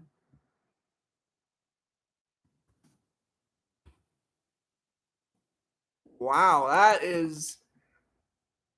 that's a crazy way to end the half. Hey, I heard you're like the wild one. Someone called Flo Rida. Wow, what a crazy 2nd quarter. Kevin Byard, 2 interceptions, and the Cowboys got the fumble off Dobbs. That was when Byard got the 1st interception right back. Tennessee all of a sudden can't do anything in offense. They get a couple of really nice 1st down gains. That was a great way to end the 1st half. Wizards Classic at home versus Chicago is on the 2nd. First that year. Oh, really? It was on a Sunday, too. Also, the Red Wings and Maple Leaf Centennial Classic was on New Year's. Yeah, that's right, 2017. They have the Red Wings, Maple Leafs, and that's right. I do remember watching that Blues Blackhawks Winter Classic. Yeah, didn't the Blues won like 4-1 or something? I do remember that game. It's really foggy. Yeah, it was. January 2nd. That's interesting. Yeah, I guess sometimes they have it January 1st, January 2nd. I know Capitals Blackhawks was on New Year's Day. I think Bruins Canadians was too. I hate talking about that. Winter Classic. 5-1 loss to Mike Condon. I am never letting. You know what? Claude Julien got fired a month later, and good riddance. Bruce Cassidy and Jim Montgomery, significantly better coaches. Claude Julien won the cup, but let me tell you, Bruce Cassidy or Jim Montgomery were coaching that Bruins team. They probably would have won more than just one road game against Vancouver that year. I don't want to jinx it. Yeah, the Blues are 2-0 Winter Classics. That's very true. Who's participated in the most Winter Classics? It's got to be the Bruins now, right, with 4. I think the Penguins have participated, and I think this is their 3rd. I know Pittsburgh's played in other outdoor games, but not Winter Classics. They played against Chicago in the snow. That was crazy back in 2014. They played against the Flyers once or twice outdoors. But in terms of Winter Classics, they have this year's Buffalo, Washington. I don't think they played in another one. Yeah, I think Bruins have played in the most Winter Classics, which is kind of crazy to think about. Second one at Fenway Park, of course, to beat the Flyers the first time, 2-1. Oh, who was it? Marco Sturm who scored the overtime winner? I don't remember. Fenway Park is first venue to host the second Winter Classic. That is true. I was about to say, yep, this is their second one. I mean, Gillette Stadiums was pretty nice too, but Fenway is more, classic, iconic in that way.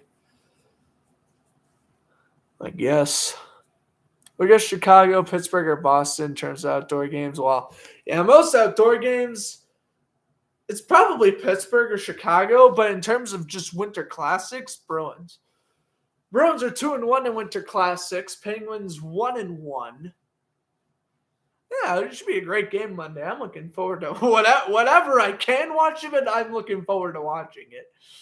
Bruins are on a roll. As much as I love Jeremy Swayman, man, I really want the Bruins to get the W, so I am praying Allmark plays. They play Swayman the day before, or a couple days before against Buffalo. That'll be fun.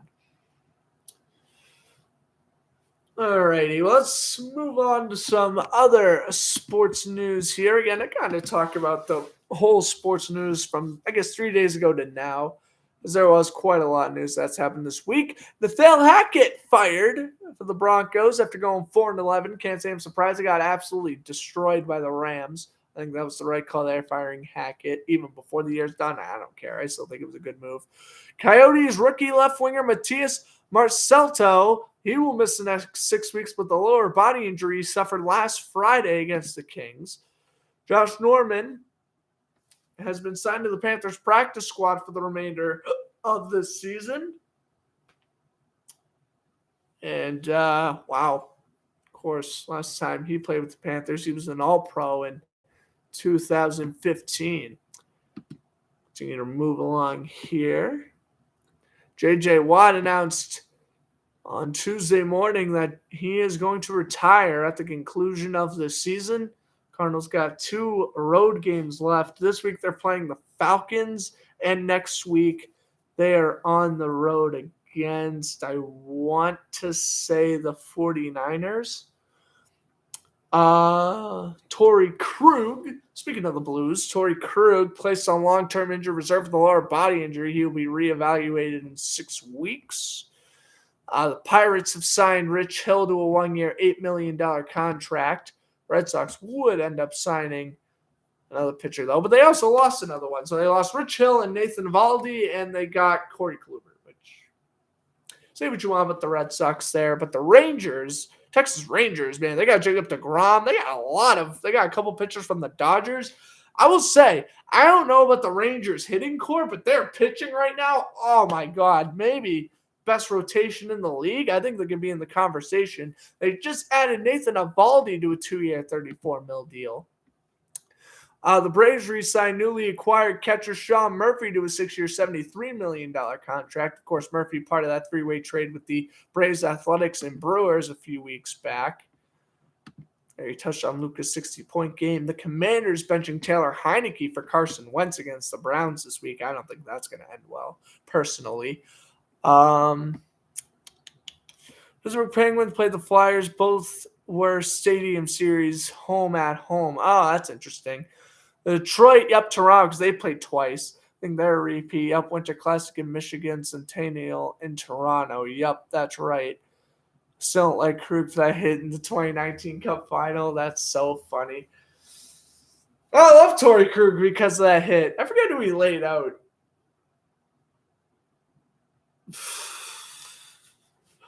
Torrey Krug's 2019 hit. Who did he lay out? I know it was game 1. Oh, man. I mean, I hate talking about the 2019 finals. And obviously, I'm okay with talking about game 1, right? Because the Bruins won that game. But, it was a good series. It just sucks that the referee just had to ruin game 5. Robert Thomas. It wasn't Robert Thomas. I thought so. I was about to say Robert Thomas, but I didn't want to say it because I didn't want to sound like an idiot. Yeah, it was Robert Thomas. And little did we know he would sign with the team literally, a month later after that? Oh my God, crazy how quickly he signed to St. Louis.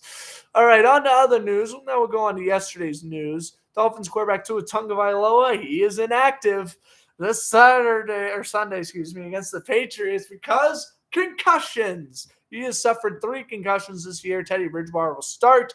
I'm sorry, Tua. I'm really sorry, my man. I wish you wouldn't suffer so many injuries. Really sucks because this was Tua's breakout year and he broke out. He's a great quarterback, but damn, he's always getting injured and it's making me mad because I want him to reach his full potential. Raiders benching Derek Carr in favor of Jared Stidham. I think that's a stupid move, in my opinion. I don't know what Josh McDaniels doing. I wish Josh McDaniels would get fired, just like Nathaniel Hackett got fired. He shouldn't last a year either. Surprised that Pressachara played 5, 6, and 7 with a broken jaw. Never forget, with a broken jaw. He played it out like a warrior, like he is. Cannot wait to see Chara again in the Hall of Fame in a couple years. The Marlins signed shortstop Gene Segura to a 2-year, $17 million deal. The Yankees traded pitcher Lucas Luttridge to the Braves for prospect pitcher Indiego Diaz and prospect infielder Caleb Durbin. Now we get on to today's news, where I've only posted one thing so far on Fletcher Sports on 2, my Instagram. Free agent, free safety, Clinton Dix announced he retired. He signed a 1-day contract with the Packers. Clinton Dix played on a lot of teams, surprisingly. He also played on the Commanders, Bears, Cowboys, Broncos, 49ers, Raiders, which is kind of crazy because he's only played in regular season game with a couple of those teams. All right. And we still have 4 minutes to go in the half. So while I'm at it, let me go read off the rest of these scores here for the NBA and NHL. The Pacers defeated the Cavaliers 135-116. The Hornets defeated the Thunder 121-111. The Grizzlies, who have been dominating the Raptors all night long, they are winning that game by 17 points with 2 minutes to go. The Celtics hold on to the Clippers 113-106. They lead late fourth quarter. Late third quarter in San Diego, and the Spurs have a 90-74 lead over the Knicks. And at halftime, the Mavericks lead the Rockets 65-20 or to 51. I said 21. I was like, wait a minute, that's wrong. NHL scores from today. The Senators, wow. How about this? They defeat the Bruins in a shootout, and then they beat the Capitals in overtime. 4-3, your final in Washington. The Panthers dominate the Canadiens 7-2. The Red Wings made it close again, but they did not come away with the win tonight. 6-3 Sabres win. Right now, Rangers and Lightning is in overtime. The Islanders have a 2-0 lead over the Blue Jackets. The Blues are up 2-1 over the Blackhawks. Wild and Stars are tied at 1. Jets are up 2-1 over the Canucks. Wow, look at that. Winnipeg scored 2 goals in the second. Kings are up 1-0 over the Avalanche. End of the first. Maple Leafs up 2-1 over the Coyotes. End of the first. Did Austin Matthews score? I got to check. Matthews going against his favorite team when he was a kid. Holmberg scored, was that his 3rd career goal? And Calle Yankroke, okay, that's interesting goal scorers. Clinton Dix and Watt retiring. I feel like they both had short careers. Clinton Dix had a short career because he was drafted in 2014 and he wasn't bad. He made a Pro Bowl in 2016, but I mean, he was good, but I'd say after 2018, he kind of fell off. Like, after he had that one season with the Commanders, I felt like he was kind of a backup and practice squad player at best. I mean, he was a practice squad player with the Cowboys, 49ers, and Broncos, right? And he only played in one game last year with the Raiders. He kind of had a short career on the surface. He was just a free agent for a long time. J.J. Watt had a short career he played a decade in the league. It's just J.J. Watt had the short career because – oh my God, he was this defensive phenomenon. And then once 2015 rolled around, he just constantly got injured. Like, the Texans wrongfully cut him. He goes to the Cardinals, gets injured both seasons he was with the Cardinals. Rough. Panthers have the best R2 as Series 1. Prefer as a whole. I do. Oh, yeah.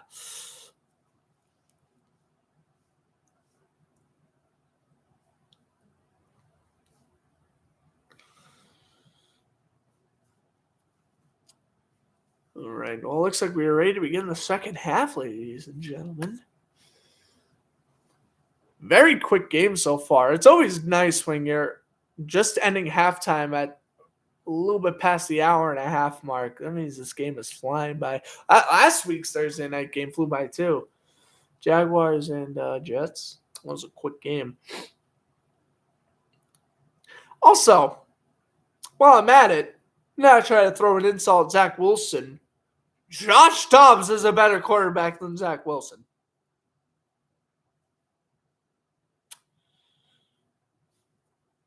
I'm only speaking based off of what I'm seeing. That's all I'm saying.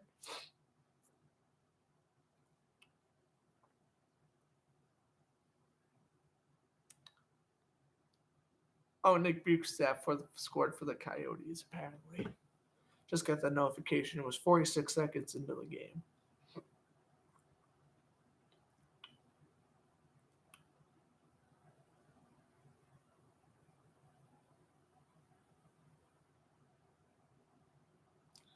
In Ohio State,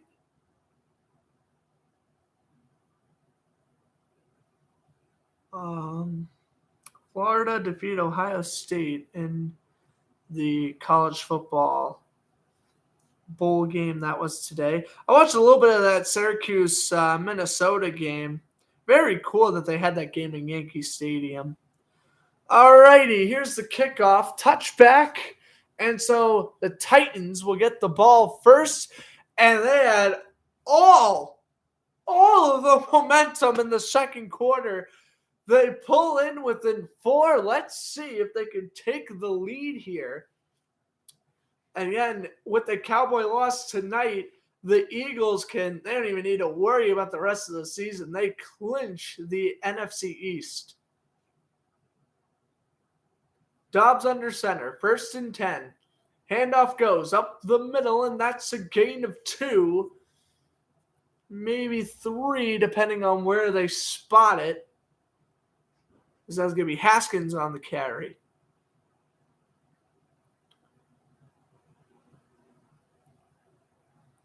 Josh Dobbs again, 5th NFL team, just his 8th day in the Titan system. He's to pull off a win today. We are seeing some Baker Mayfield's Rams type stuff here. Just new in the system, comes out and wins anyway. Haskins gets the carry and he gets a yard as he took it to the right-hand side before he was brought down by Dexter Lawrence. 3rd down and 6 coming up here for the Cowboys.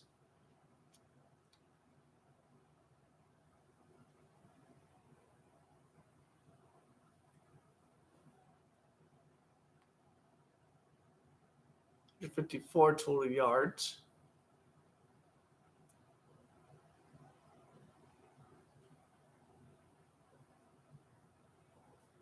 In motion is Burks.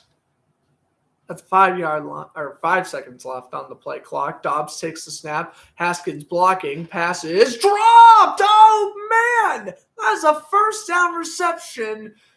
But Burks drops it. Oh, well-placed ball by Dobbs. Man, I really feel like Tennessee's shooting themselves in the foot. They are, man. This is awful. Wow. Off the shoulder? Off the shoulder?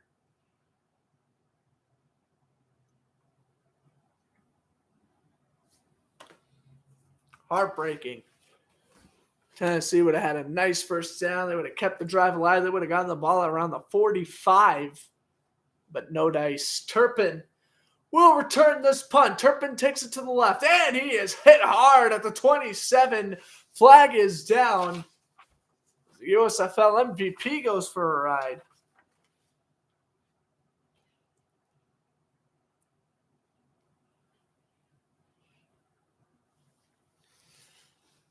So flag is down. Dallas is getting the ball no matter how you slice it.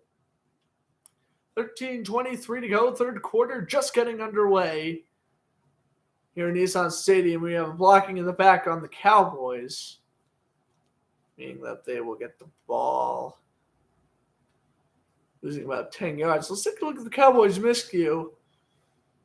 The fumbled snap. Then they had the 2 interceptions by Kevin Byard. And now they've just committed a penalty that backs them up from the 27 to the 17. Actually, excuse me, they're down at the 11. Prescott, the pitch handoff goes to Elliott, and he is going to lose a yard. Grabbers had a nice night tonight. Gets another tackle. It's 2nd and 11 here for the Titans defense.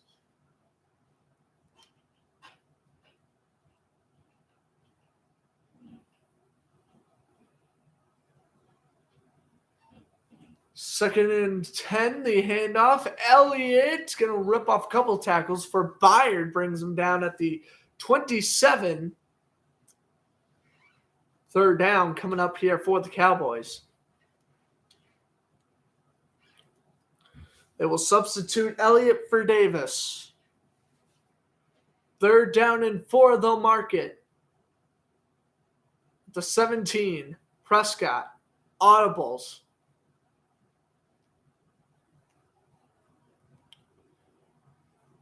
In shotgun, Davis to his left. Prescott throws, caught, and as a first down to the 30 for Michael Gallup. Rookie out of the 2018 draft. With a nice catch there. Simple, short passing routes. Gallup, nice slant. And Prescott with his 18th completion of the night. Gallup's second catch. That was 25 on the night. Davis with a gain of 2.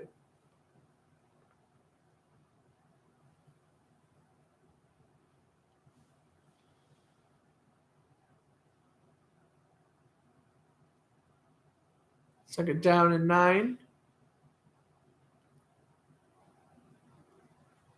Prescott, shotgun. Pump fakes. Throws off his back foot out of bounds. That's going to be PI all day. Noah Brown pushed by McCrary, and that is going to be McCrary's second penalty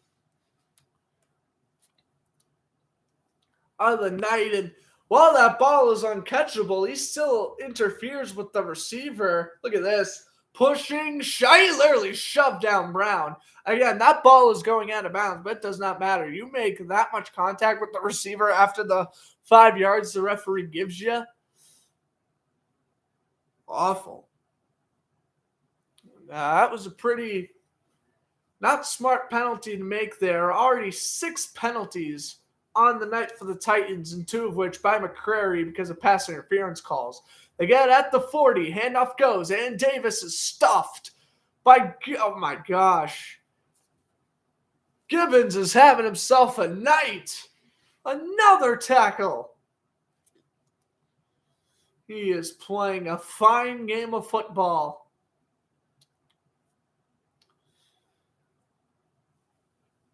Second down and 9 for Tennessee. Prescott. Play fake, and throws the screen down to the 48. Jake Ferguson on the catch, making it third down and 2.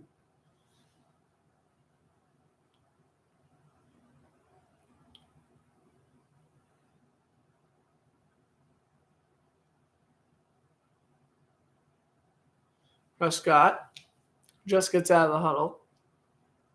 Elliott, the running back, third and 2 for Dallas. Brown in motion. Inside handoff. Elliott needed 2. He'll get 4. Look at the power. Again, Gibbons combining on the tackle. The offense stays out on the field. Look at Ezekiel Elliott with that helmet. Nice black visor. You follow the left-hand side. Good blocking by Tyron Smith. He has 31 rushing yards tonight. Lamb in motion. Prescott. Handoff. Elliott. Lowers the shoulder. Down to the 43, and we got flag. Tennessee committing 6 penalties so far to Dallas's 1. And we shall see what happens here. Holding on Dallas. They'll replay first down. It'll be 1st and 15. They're going to call the center Bads. And, yep, grabbing the collar parts of the uniform. That is a perfect call by the officials.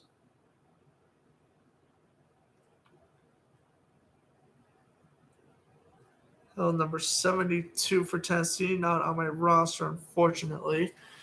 Anyway, 1st and 20, rather. And the handoff goes to Elliott, and he will pick up 2 or 3.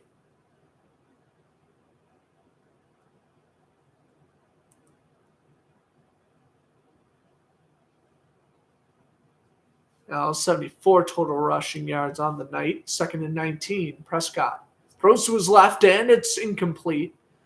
Looking for Noah Brown. And, wow, that one penalty really stopped this Cowboys drive. They were driving. No longer.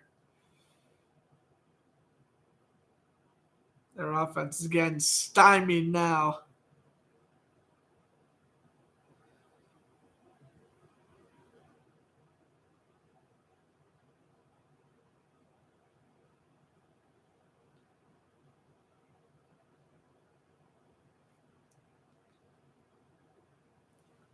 Here's Prescott on 3rd and 19, takes the snap, rolls around in the pocket, goes to the left, fires, and incomplete. Looking for Michael Gallup, but flag is down. No way.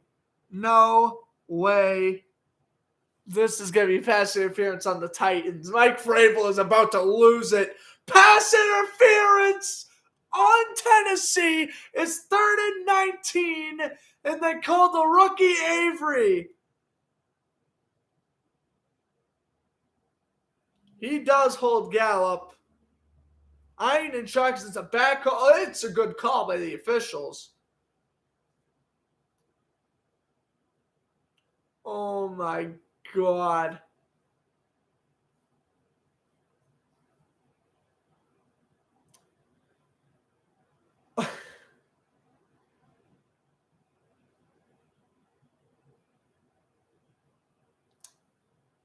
Whew.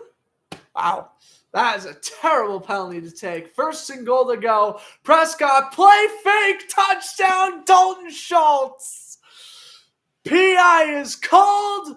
Dalton Schultz with the touchdown off the play action by Prescott. And it is a 2-possession lead. 16-6 the score. That is Prescott's 21st touchdown of the season. And that for Dalton Schultz, trying to pull up his stats right now, that will be his 4th receiving touchdown of the season, 16th of his career. And that really blows for Tennessee. You go from a punt to giving up a touchdown. Maher is good. 17-6. Dallas now up by 11. That pass interference call, man. That is rough going. That is rough going.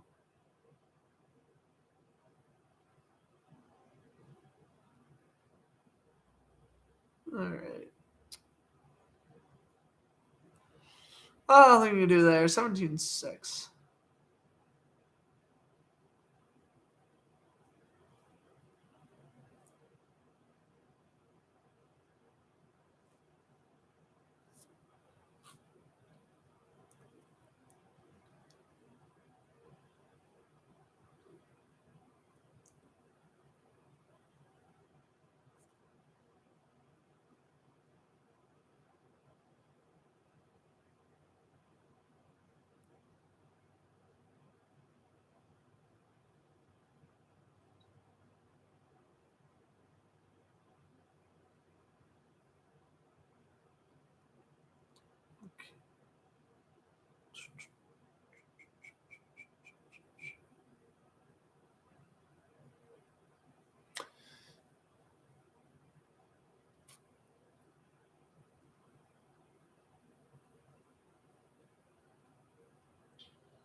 All right.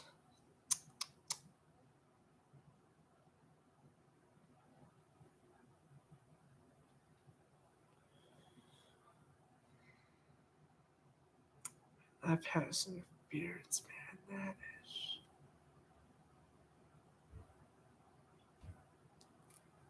rough, man. I mean,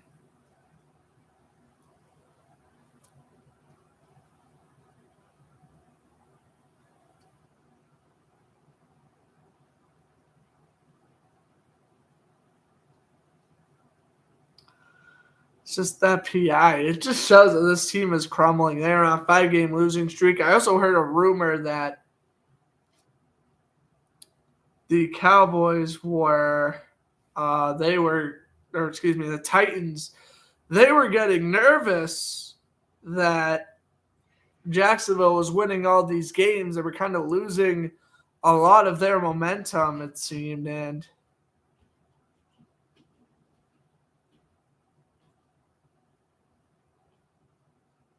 that seems to be the case right now. As here is the return out to the 29. Well, I guess at the end of the day, if you keep with them, I guess you still have a chance to win this football game. But again, that is a back-breaking pass interference penalty leading to the Dalton Schultz touchdown. And you're going up against a defensive line that's already forced to fumble on your quarterback. They have Micah Parsons. They have Dexter Lawrence. It is not going to be easy. He already has 3 QB hurries and a QB hit Parsons tonight. Ball is placed at the 29. Here is the under center snap from Josh Dobbs. Dobbs takes the snap and hit hard. Nothing gained there. It's 2nd and 10 with about 8.5 to go in the third.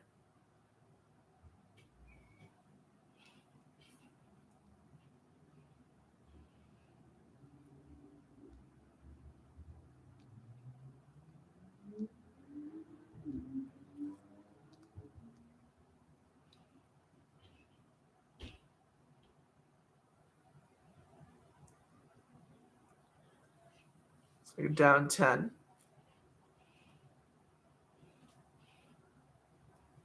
Here's a throw. Pass is caught, and up to the 34-yard line is off Swain.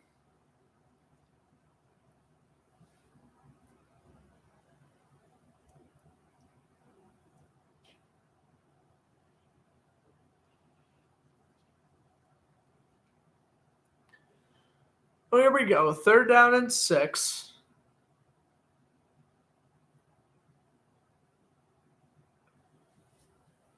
Dobbs. Haskins, the running back, to his left in shotgun. In motion is Swain, the ex-Jaguar. Takes the snap. Dobbs rolls out to the right. Pumps. Throws. Caught. Burks. Nice catch at the 45.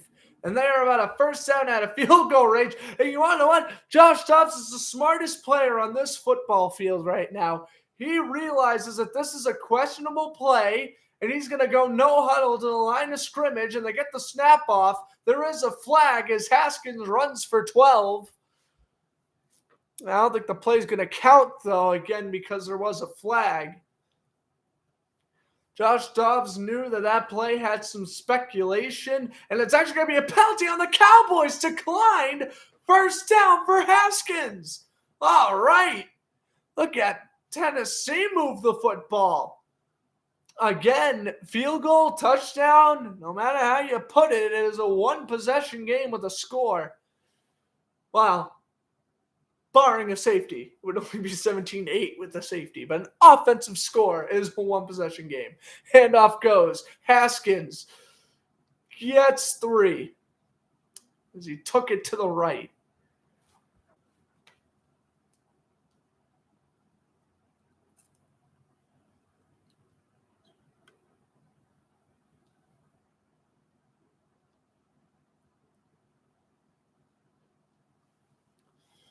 All right.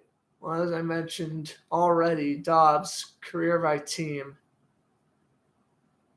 The only team he's been on the practice squad the whole time with was the Lions. He was activated to the active roster, and every other team he was on: Steelers, Jaguars, Browns. Dobbs still has it and throws it out of bounds. Joshua Dobbs faked the cameraman here for Amazon Prime. Of course, you can watch this game live on Amazon Prime. Unless you're in Dallas or Tennessee, or Texas or Tennessee, rather, you can watch it live on your local Fox channel.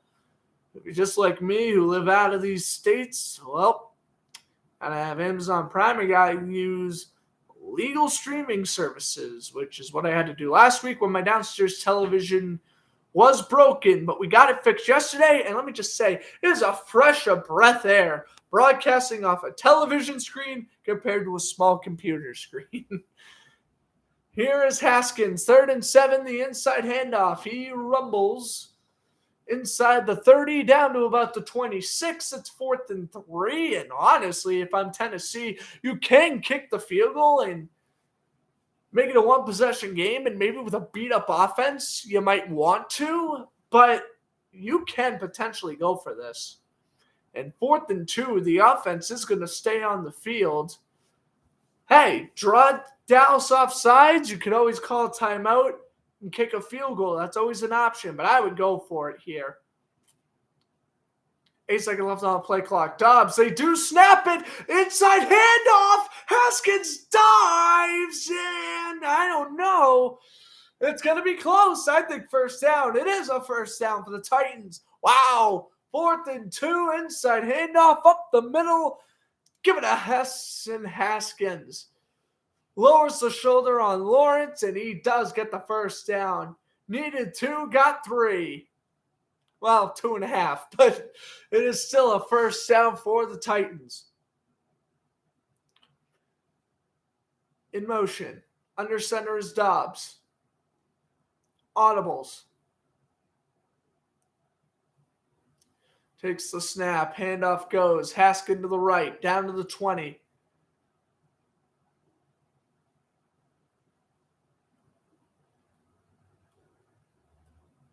They are inside the red zone now. 3rd time in field goal range. Actually, 4th time in field goal range. 2 field goals and a lost fumble. Haskins, by the way, had 20 rushing touchdowns at Michigan last year, which set the program record in a season. 2nd and 5, they will bring in Chestnut, and he is brought down at the 19. All I'm going to say is this. If Tennessee plays this hungry on offense next week against Jacksonville, we are going to be in for a fun one down in Duval County. I do plan, if all goes well, I do plan on broadcasting that game. I'm hoping that that's actually going to be the Sunday night game. It probably will be. That will be announced later this week. Or probably after the Bengals-Bills game, they'll announce the Sunday night game. But it probably should be Jaguars-Titans, if I'm being honest. Here's the throw. Pass is caught. Robert Woods hauls it in. And Robert Woods, with his best catch of the night, toe drag. And here we go. Tennessee now, 1st and goal at, looks like the 10 or 9 yard line. Good throw from Dobbs. 2-step drop back. Throws to the left, and he is out of bounds at the 10 yard line. 1, 2, clearly 2 feet in bounds. That should stand, and it will. A $177 passing for Dobbs on the night. Ball is placed at the 9. Dobbs takes the snap. Throws to the right. Low, but caught by Chestnut, and he gets a couple. That's all you can ask for, as long as you don't turn over the football here. You've already converted a 4th down. You've done potentially the hardest thing you've had to do all drive. Now you just got to keep the pace going.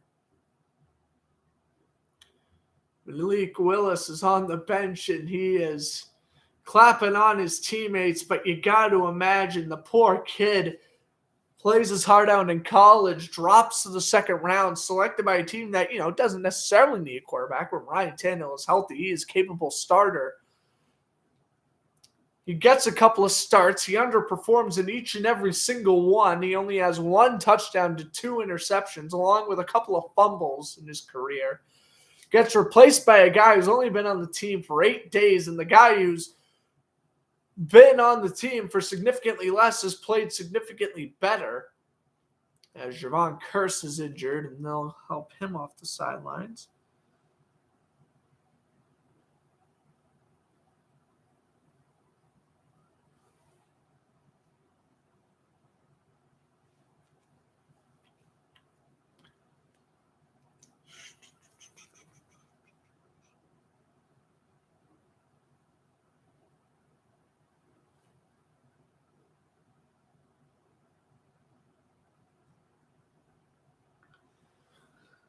All right, they are going to make the substitution now.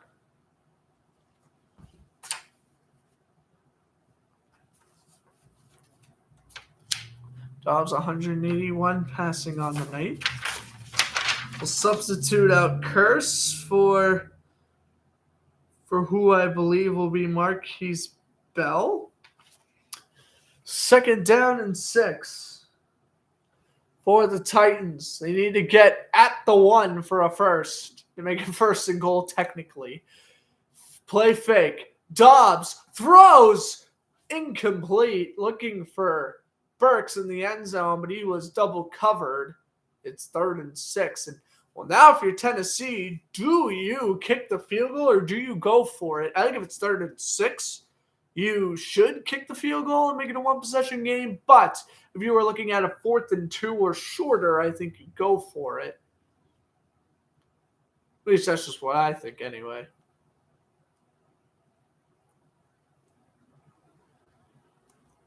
On Austin Hooper, the tight end. Nick Westbrook-Akeen. This is the 14th play of the Titans drive. Nick Westbrook-Akeen in motion. Dobbs throws. Caught! Robert Woods touchdown! And there it is for Joshua Dobbs. 6 years in the making. He has done it. His first career passing touchdown. Capping off the 71-yard drive, and the Titans are within 5. And none other than the veteran Robert Woods making the touchdown catch, the former Bill and Ram. His 2nd touchdown catch of the season. He gets open, he outruns Lewis, and he gets in the end zone. Bullock nails the extra point. It is 17-13. All right.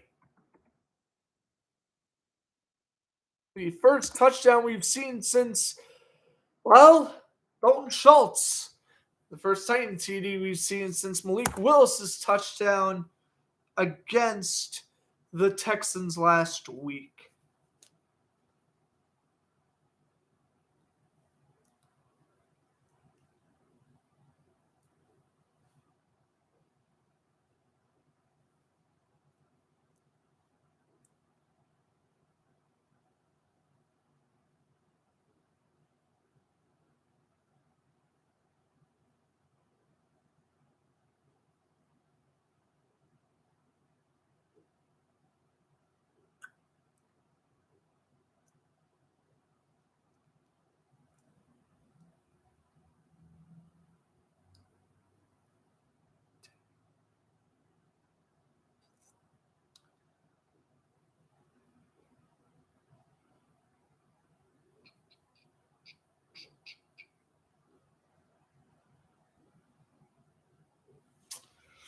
All right, for Josh Dobbs,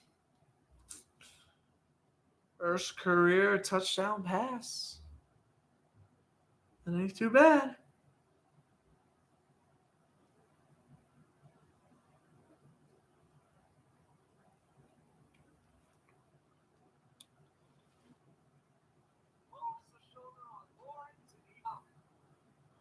Well, listen to that Dobbs call again.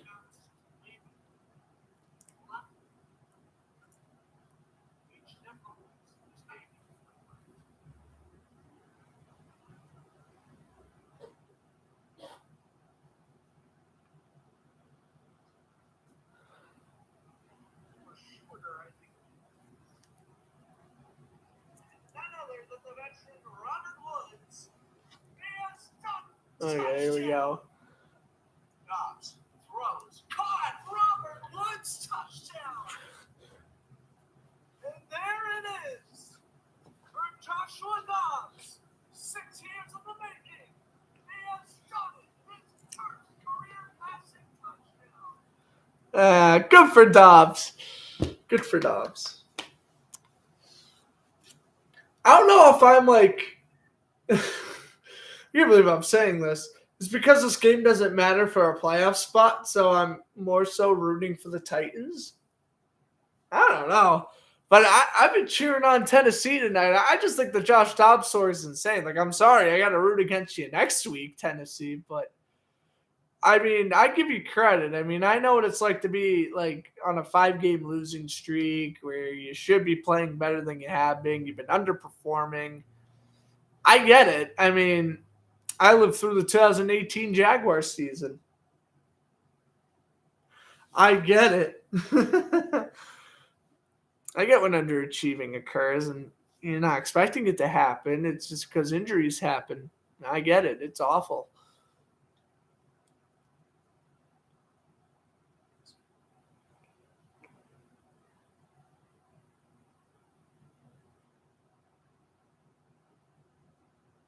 Here is the handoff, and nothing there for Davis. Like, this is a loss where, you lose to a team like Houston, that's embarrassing. You lose to a team like the Chargers because you can't score more than 14 points, that's embarrassing. But for a game like this, to have a third-string quarterback go up against one of the tougher defenses in the league and play well, can't complain. Oh, what's up, Kyle? Thanks for stopping by tonight. Hope your night, whatever you were at, I hope that was fun. Here is a deep throw for Prescott, incomplete. He overthrows T.Y. Hilton. It's 3rd and 10. McCrary on the tackle. But yeah, I hope you have fun with your family tonight. And yes, it is 1:25 to go in the third quarter. The Cowboys are up 17-13 over the Titans. Joshua Dobbs moments ago threw his first career touchdown pass to Robert Woods. And the deficit is now 4 here in Nashville. As we approach the final minute of this third quarter, what has been an awfully fast-paced game. T.Y. Hilton in motion. Dak Prescott, who threw a touchdown earlier this quarter, Dalton Schultz steps up in the pocket on 3rd and 10. Dumps it over to Hilton. Hilton with a first down. He's got over 20 yards, and he steps out of bounds right before the midfield marker. T.Y. Hilton, he caught an amazing pass last week, and that, I believe, is his 4th catch of the night. He is returning in a big way right in the nick of time for the playoffs. He is showing up. Prescott, nice awareness, able to step up in the pocket. Nice throw to the right. Good running by T.Y. Hilton. That's just fabulous route running by the veteran who tore up the Titans many times with Andrew Luck before in this very stadium. Prescott, handoff. Davis, up the middle. He is stuffed. So a little game recap for those of you who just tuned in. Ezekiel Elliott with the rushing touchdown made it 7-0, and it was 10-0 Cowboys, but 2 interceptions by Kevin Byard has kept Tennessee in this game. Tennessee was able to get 2 field goals. They have just been able to get the touchdown. 17-13. Well, it was 17-6 because Dalton Schultz caught a touchdown earlier in the quarter, but now we had a commercial break with an injury timeout. It looked like that was the center, Blazek, who was injured. Again, Cowboy win, Eagles loss. The chance for the NFC East is still in grabs for Dallas, but a win on Saturday. Stumbling on my words here. Keep on thinking they're playing on Saturday again. I have no idea why. An Eagle win on Sunday. That closes that dream. A loss tonight by Dallas ends that dream. For Tennessee, it does not matter. Win or lose, they are still in playoff contention. They got the Jaguars in Jacksonville next week. And do not be surprised if we see a certain Josh Dobbs starting for Tennessee next week. making me a little nervous as a Jaguar fan. I'm not going to lie. I did not think they were going to pull the trigger and put in Josh Dobbs. He's played well, almost 200 passing yards, a couple of nice rushes. And now he's got his first ever touchdown. He's playing well. And I'm not going to lie. Derrick Henry comes back. I'm going to be a little nervous. I'm not going to lie. I thought next week's game against Tennessee was going to be a cakewalk. Not anymore. If Derrick Henry comes back and Joshua Dobbs plays just as good as he's playing now, Trevor, we're going to need you next week, buddy. Tell you, Pollard effect this game shows how much they need him. That's true. They don't have a receiving back. That's why. They're forcing carries with Davis because obviously you can't have Elliott run the ball every time. And you don't have a receiving back. It's great because now you can get guys like T.Y. Hilton and Noah Brown involved in the game plan. But your running backs, I mean, what are you going to do other than split carries with Elliott and Davis?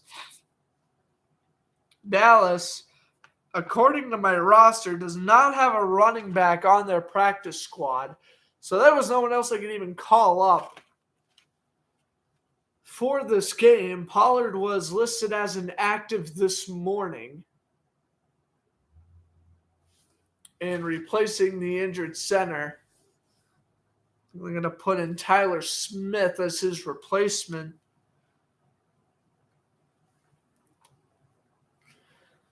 Cowboys just got to let the rest of the clock hit down. So it is 17-13 Cowboys as we hit the fourth quarter here in Nissan Stadium. Wow. What a intense game. You know, people thought this was going to be a blowout because of the whole Titans quarterback situation. I did not take it lightly. I said, you want to know what? I want to see what Josh Dobbs can do. He is playing well. He is primarily the reason why Tennessee is still within winning distance. And, well, we should be in for a fun fourth quarter.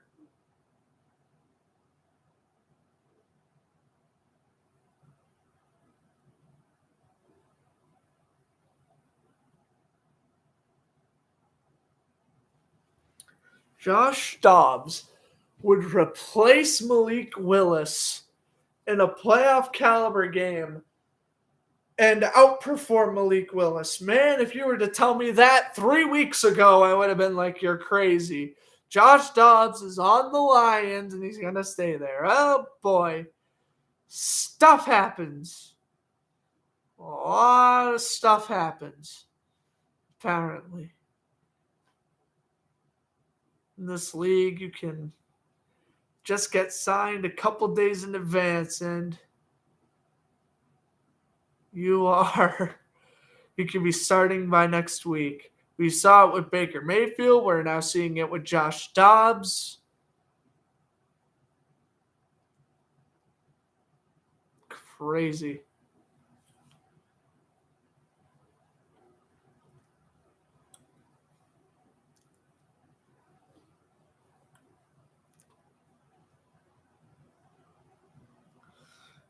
So, yeah, Derrick Henry was inactive with the hip injury. Micah Parsons had a hand injury. Of course, he's playing through it. And Pollard was inactive with a thigh injury.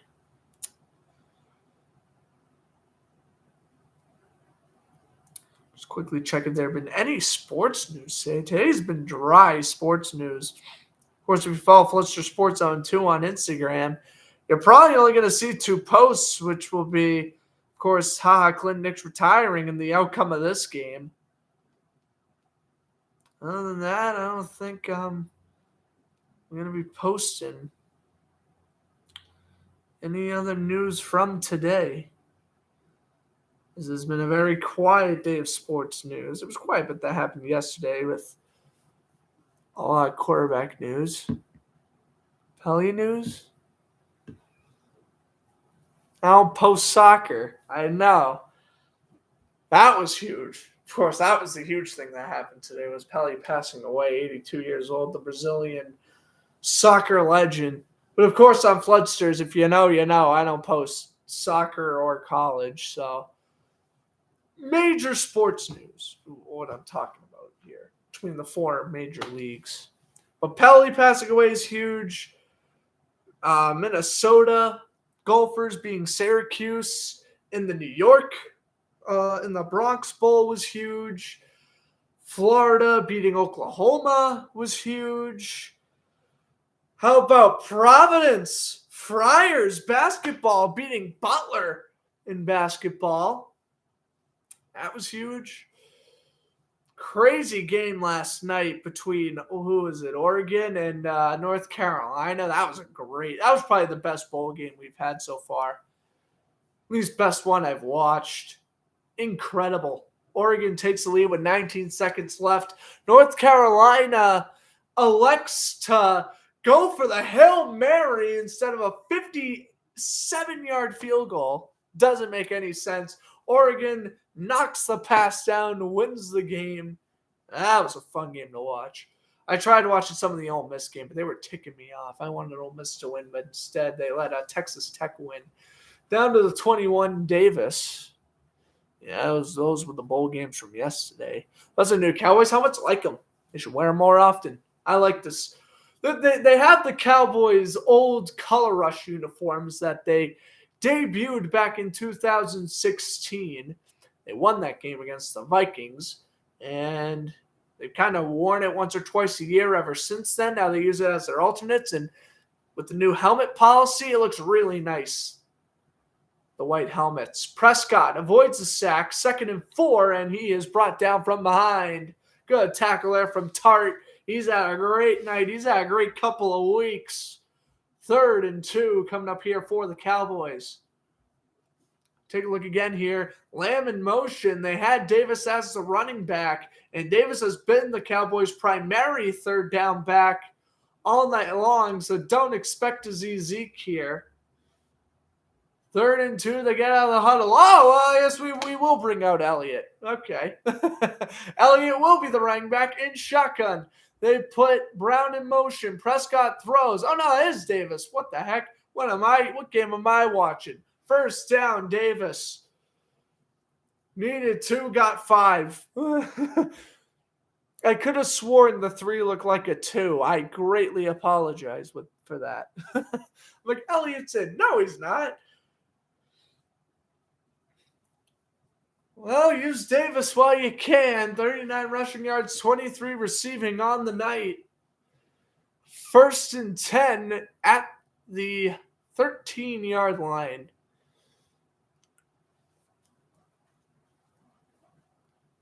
Four seconds to go on the play clock. Prescott takes a snap, fakes it to Elliott, throws the screen, and Brown with the catch down to the 10.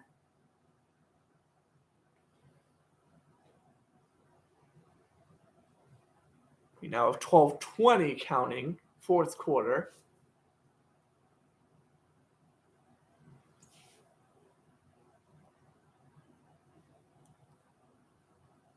Second and 7. Prescott. Elliott, running back. Man in motion. Prescott looking left. Goes left. Touchdown! Dalton Schultz is 2nd of the game.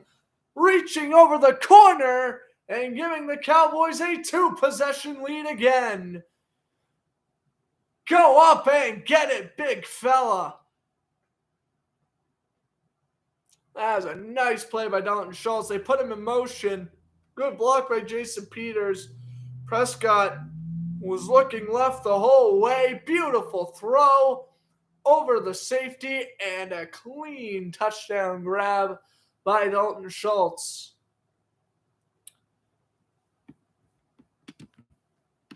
And we have an injured Titan on the field. That's for Schultz, of course, 2nd touchdown tonight. That is his 5th of the season. And the man who tried to knock down the pass for the Titans, number 47, Andrew Adams, the former Buccaneer. He is down on his back in the end zone.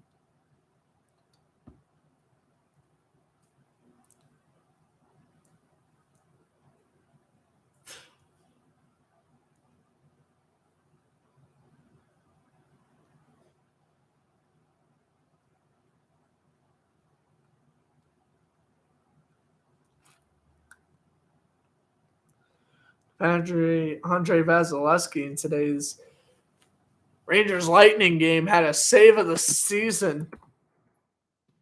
That's interesting. Speaking of the NHL scores, let's take a look at them. The Lightning actually beat the Rangers 2-1 in a shootout. Islanders beat the Blue Jackets 2-1. Blues beat the Blackhawks 3-1. Stars have a 3-1 lead over the Wild. 6 minutes left third period. Same thing with the Jets leading 3-1 over the Canucks. 8 minutes left in the third. Oh, 3-2 now. Okay. Avalanche Kings tied at 1. Second period. Maple Leafs up 3-2 over the Coyotes. Second period. And the Celtics holding off the Clippers 116 to 110. It was a scare, but you're able to get it done.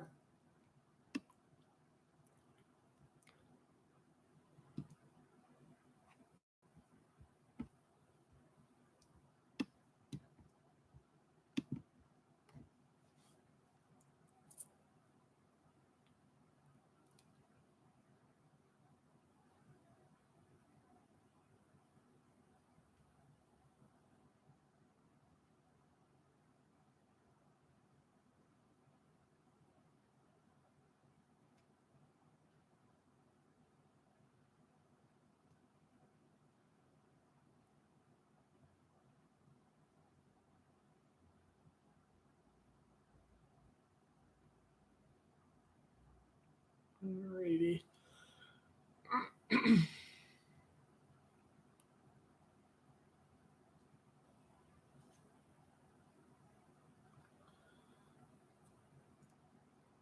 Getting out of commercial break here.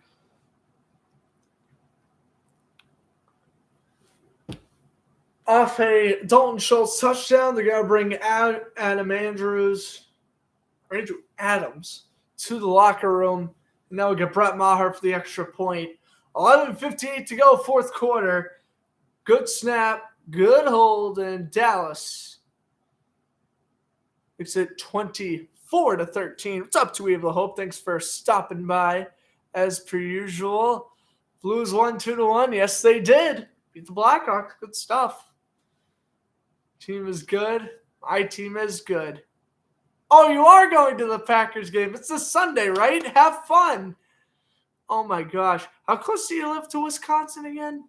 I feel like you live really close to Wisconsin. Well, I know Minnesota and Wisconsin's like, I know they're nearby one another, but, you know, like how long is it from like your house to drive to like Lambeau? That's pretty cool, though. Well, I'll be rooting for Minnesota too, man. Get the Packers out of the playoff race. I left my Kirk Cousins jersey in college. It's a Redskins Kirk Cousins jersey, but it's a Kirk Cousins jersey, nothing less. I wear the thing, so I'll be wearing it once Jacksonville gets eliminated. Because whenever the Jaguars get eliminated, I will be I'll be rooting for Minnesota the rest of the way. I'll be rooting for a lot of teams this year. Chargers is another team I like. I like the 49ers, but Jaguars and Vikings. Those are my two teams there. You're in Minnesota now. You work at a hotel. Oh, so you get a room for only $50 in Wisconsin. That's pretty cool. I never knew you worked in a hotel. That's pretty cool, actually. Very cool. Nice. Well, in that case, $50 for a hotel room. Hey, stay there Saturday night. That ain't too bad. Dobbs a little end around. Here is Burks. Good blocking out in front. Burks! 15 yards. Nice run there. Look at the rookie go. He's dealt with his fair share of injuries this season as well, but he's been healthy the past couple of weeks, and he has had a nice performance tonight. Keeping Tennessee in this game, and look at this end-around pitch. Burks proper blocking out in front. All right, they get it down to the 45-yard line of Tennessee. Dobbs takes the snap. Throws, bobbled incomplete. Oh, man. Haskins couldn't hang on, and the Cowboys almost intercepted it. Oh, I rock? No, you rock. Thank you for tuning in as often as you do. Have fun Sunday. Good news, since it's New Year's Day, you probably won't be missing a broadcast. Unless I do Steelers Ravens on Sunday night, but I probably won't. I love spend New Year's with my family, so I probably won't be broadcasting Sunday. So there you go. Just tune into Bengals Bills on Monday. Here's Dobbs down the middle. Haskins. He might have gotten a first there. If not, it'll be inches shy. And they will give him a first. Tennessee is driving. Again, trailing by 11. Oh, my apologies. I forgot to put the score in the chat. Again, running low on my StreamYard hours. So I'm doing the regular YouTube live streaming up until Bills and Bengals.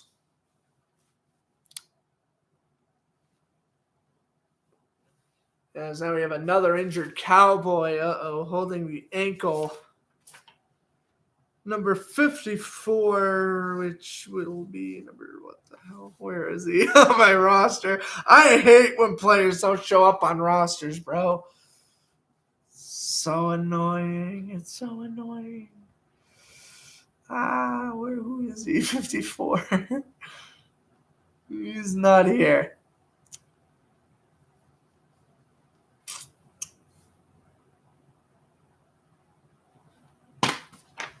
Bummer. Saying Haskins reminds me. Oh, no. Sir, what are you talking about? Hassan Haskins, Michigan running back. Unironically, I was going to say, while talking about Haskins, prayers to Dwayne Haskins. I was ready to do that earlier on the broadcast, but I didn't want to because the Steelers and Commanders aren't playing, so I was like, oh, we never played for these teams and all that stuff. But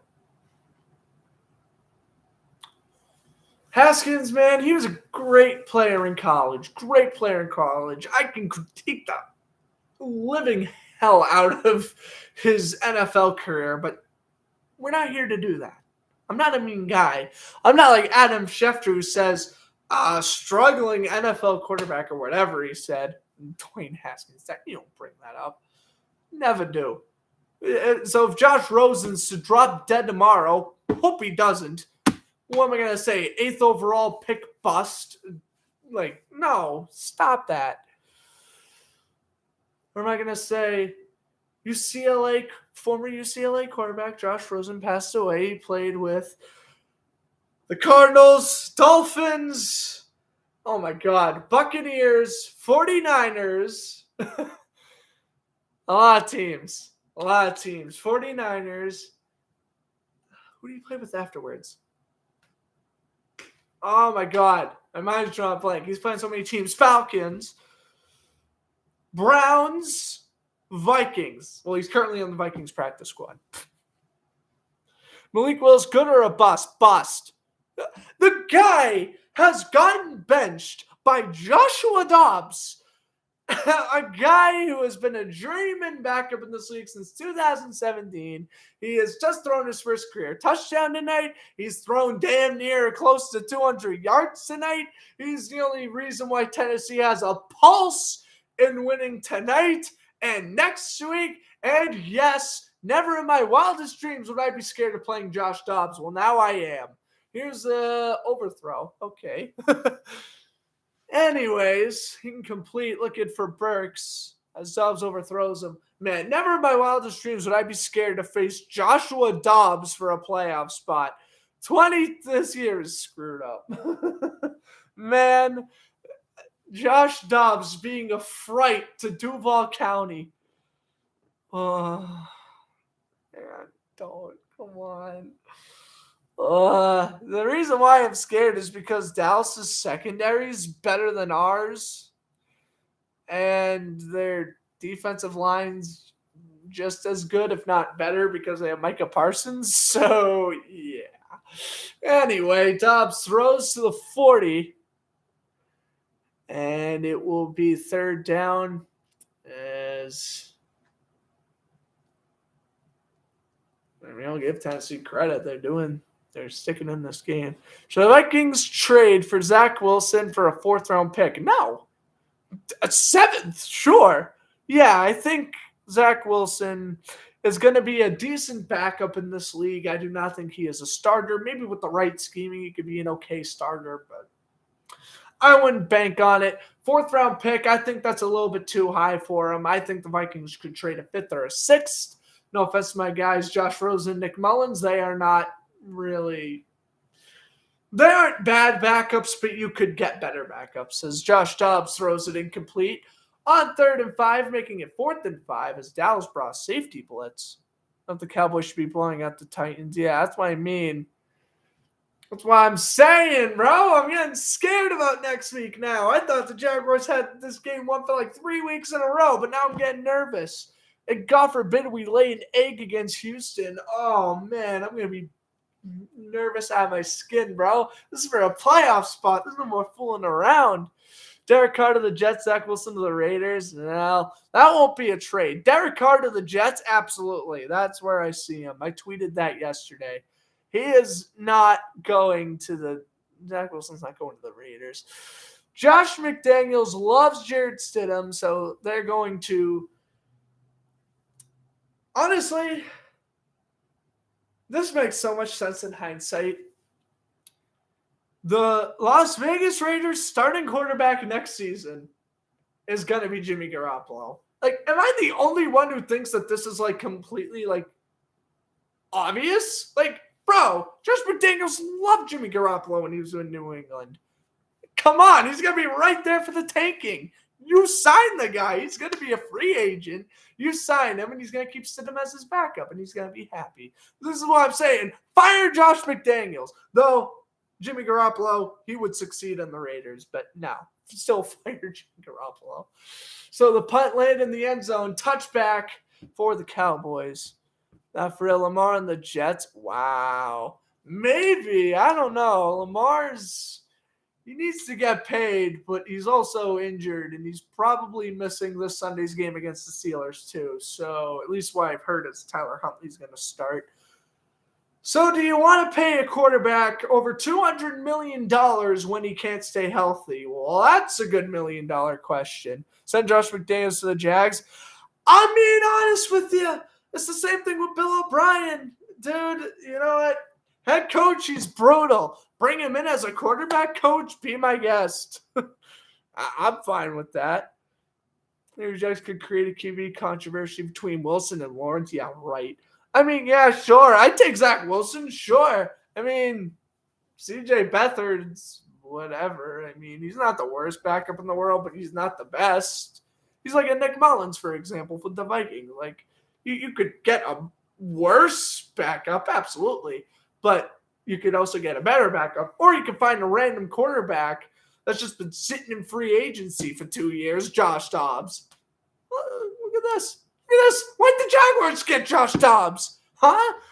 Was there a rumor that they were interested in Josh Dobbs? If I was the Jaguars, bro, I would have signed him.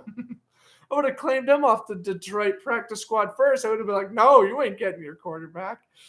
I'd be a great GM, bro. I would do that too. Like, oh, the Titans are going to get a backup quarterback because Tannehill's on IR. Nice try. Just pluck Josh Dobbs off the Lions practice squad real quick. Oh, I would be so mean. Get Bortles on retire? Tell me about it. Tell me about it. Don't even get me going. First and foremost, if Bortles was going to unretire, he would have done it already because there have been a million quarterback injuries this year. Bortles retired really pissed me off, man. He really shouldn't have. He was going to sign with the Giants, but the Giants wanted to put Bortles for a workout, and then that's where Bortles was like, I quietly retired. Bro, the Giants were offering you a contract. You accept that. Ugh, so stupid. Yes, I completely agree. Bortles should retire. Stupid. He should join us for the playoff run. Whether we go far or not, whatever. You can be our backup for the playoff run. Two of our offensive coordinators, Matt Canada and Matt Patricia. I agree with that. As Elliot down to the 20. Matt Patricia's lost. He doesn't know how to utilize Kendrick Bourne or Jacoby Myers, which is why New England's offense sucks all the time. And Matt Canada, oh my God, if I have to see one more jet sweep on 3rd and 2 in a Steelers game, I'm going to lose my mind. You do not run jet sweeps on 3rd and 2. I'm sorry, but you don't. You just don't. He could be on a team right now. I know. Really pisses me off that Blake retired, man. Prescott throws deep. Passes reeled in. CeeDee Lamb to the 46-yard line. And Dallas trying to wrap this game up with a potential score.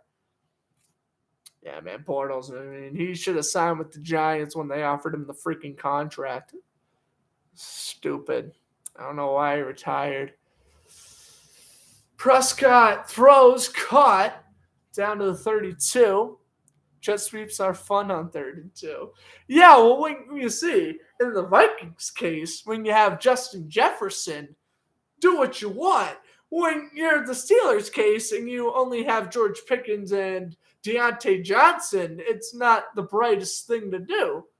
Yeah, jet sweeps are fun if you have a fast receiver. Like, yeah, sure, they're not slow, but they aren't really fast either. Like, come on, man. Here's the handoff. Elliott will take it to the right, and he'll step it out of bounds after a couple. Yeah, George Pickens is pretty good.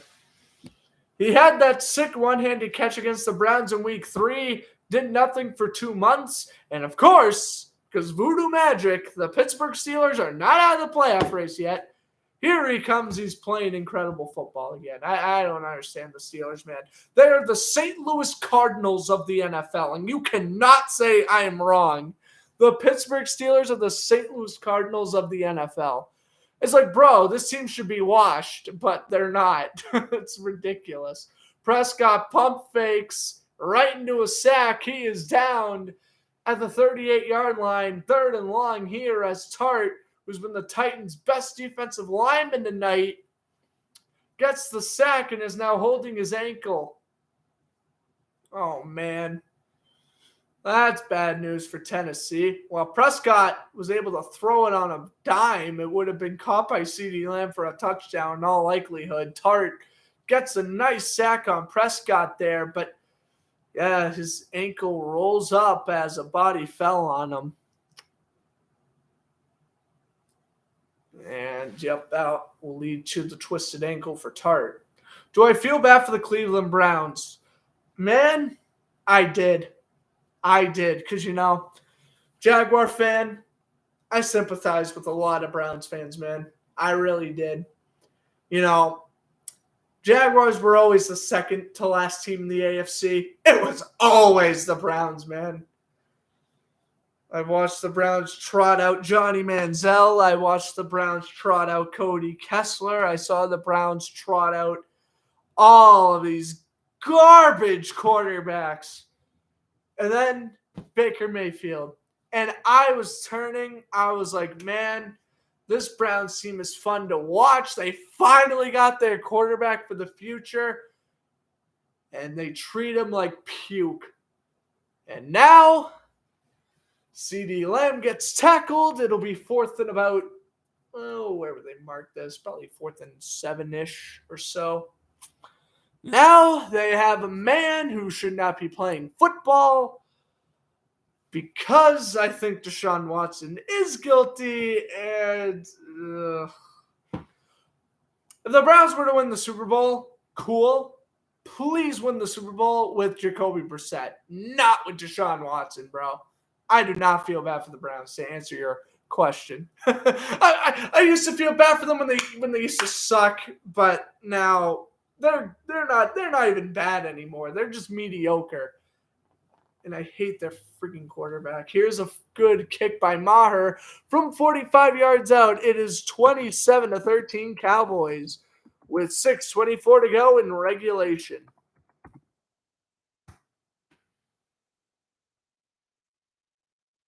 Would it be more funny or sad if Tua started acting like Antonio Brown? Sad, of course. Tua's a nice guy.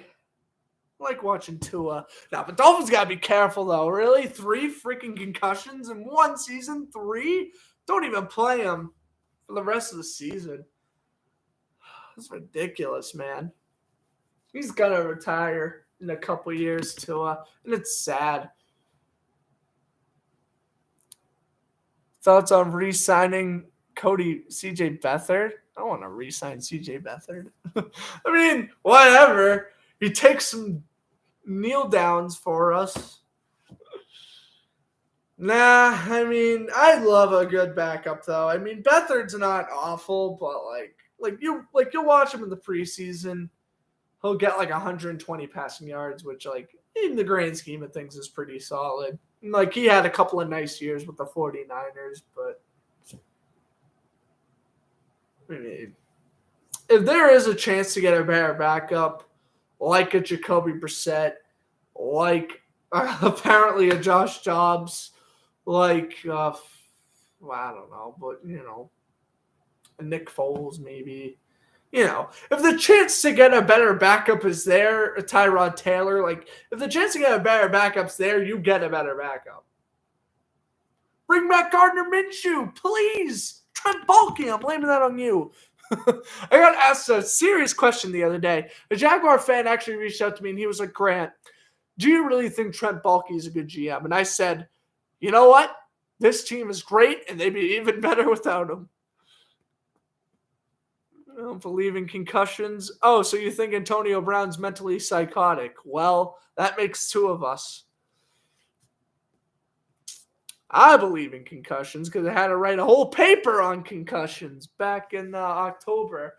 I went in depth on that paper. I wrote about Junior Seau, Aaron Hernandez. Who else I write about? I wrote about Tua because I literally was writing it I literally started the paper a couple days after that Dolphins-Bengals game. So I had to talk about the Tua situation and the new concussion protocol. Surprised you're announcing a Titans game. Well, I despise the Titans, but whatever's on's on. Plus the Bruins aren't on tonight, so I was out of luck. I wish the Bruins were on. It would have been fun commentating that Devils game yesterday. As the kickoff goes out of bounds, Tennessee will get the ball at the 40. Psychotic, he's just a bit silly. Yeah, totally.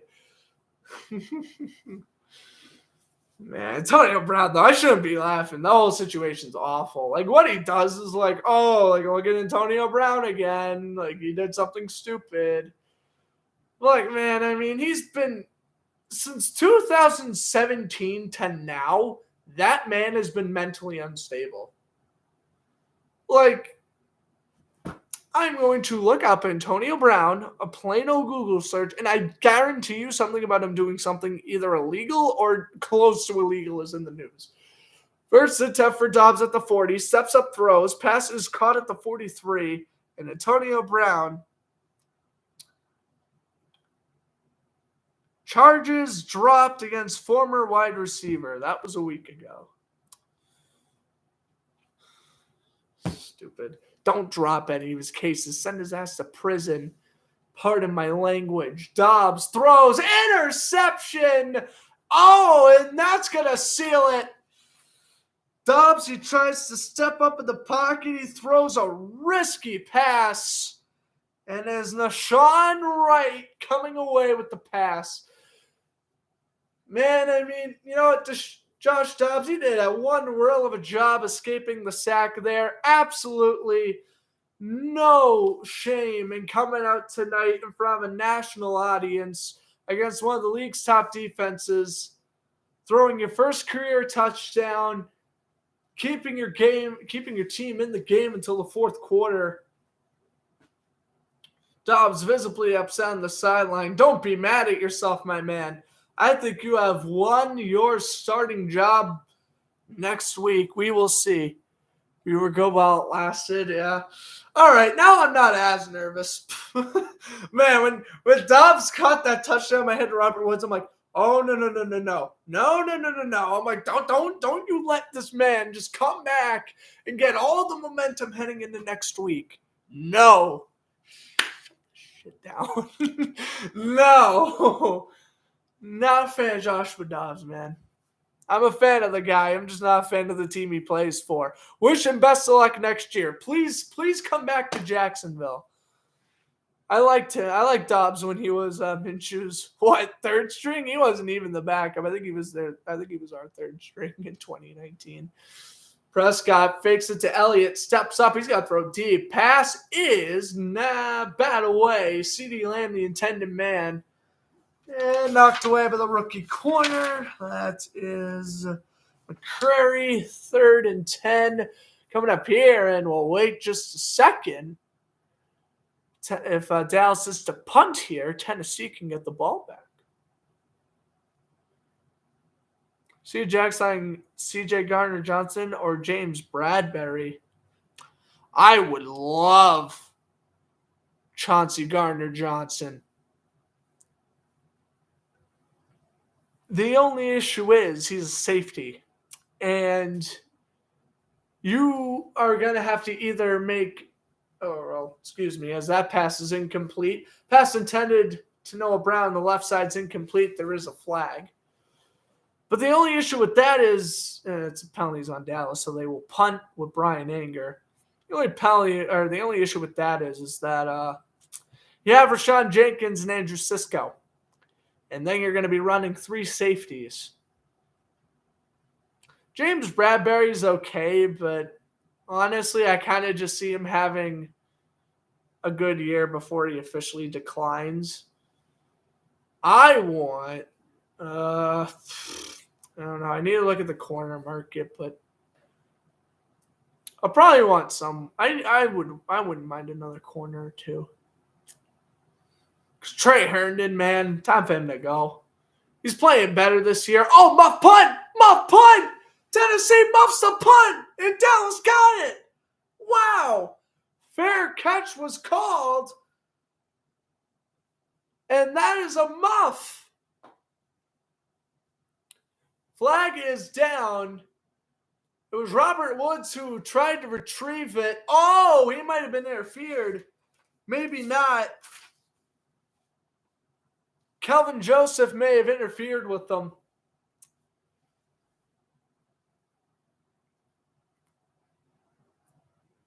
Oh, I think he did. Yep, he just grazed his shoulder. Yep, pounding on Dallas. Nope. The muff punt is all for naught. It'll be Titan ball. Kick interference on Joseph. I mean, maybe Bradbury on a 1-year deal, but yeah. I don't know. As long as Trey Herndon's out, I don't really care. If I'm being brutally honest. I wouldn't mind making a potential blockbuster trade. Just put it to you that way. When it comes to a corner, I have this fantastic idea in mind that would not be accepted, but there is a corner on the Dolphins that I really want, and I would not mind trading a lot for him. Cam Sutton or Jamal Dean are also available. Oh, well, Jamal Dean's fine. I would get Jamal Dean. Sutton's okay, but Dean's probably better. Dobbs throws to the left, passes caught.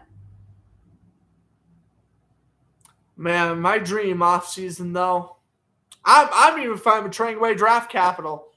I want Xavier Howard on the Jaguars. That's a long shot, and he is making quite a bit of money, but, dude, I'd love to get Xavier Howard. He's having an off season this year, and I feel if Jacksonville can capitalize on that, trade like a first and, I don't know, maybe someone else, I'd be down. Dobbs launches it down the left sideline, and it's incomplete.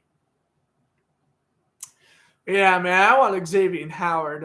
That's the guy I really want. That's if pigs can fly, and that's just my ideal offseason. But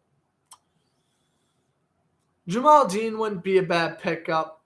I think he'd fit well as our corner 2, and then we could bump Griffin down to corner 3. I mean, the Jaguars have been winning without Shaquille Griffin, so I don't know what that means, but ever since he's been placed on IR with that back injury. That's honestly when they've gotten better. Griffin played horrible in that Colts game this year, and he played mediocre against the Giants.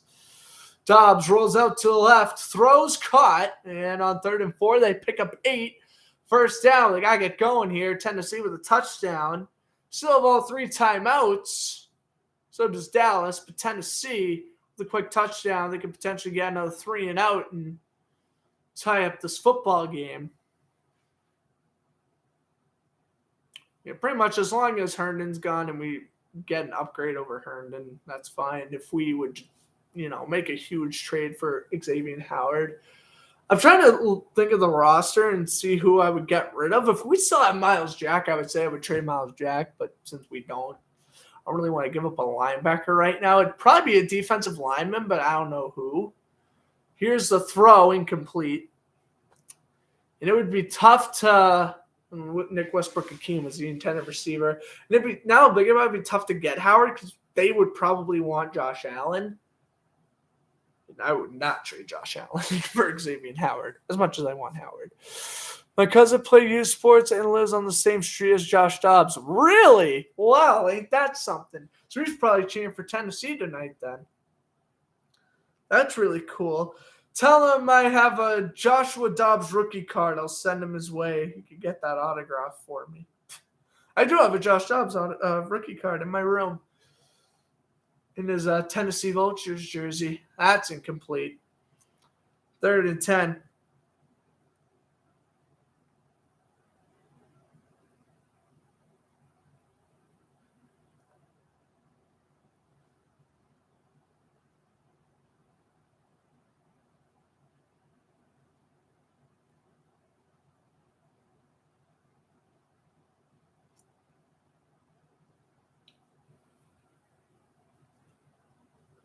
Alrighty. 3rd and 10. Gotta go for it on 4th down. Pump fakes. Dobbs throws right as he's hit. 4th and 10. And again, Dobbs was playing such a good first half. He really fell off. Or maybe Dallas just stuck with them. One thing I am surprised, we did not see one Malik Willis trick play. I really thought we were going to get like Malik Willis in like a wildcat formation or something along the lines of that.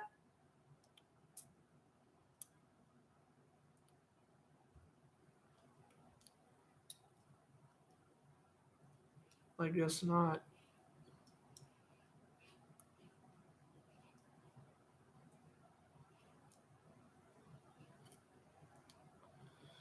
Flag down, and I think this might be a false start on Tennessee.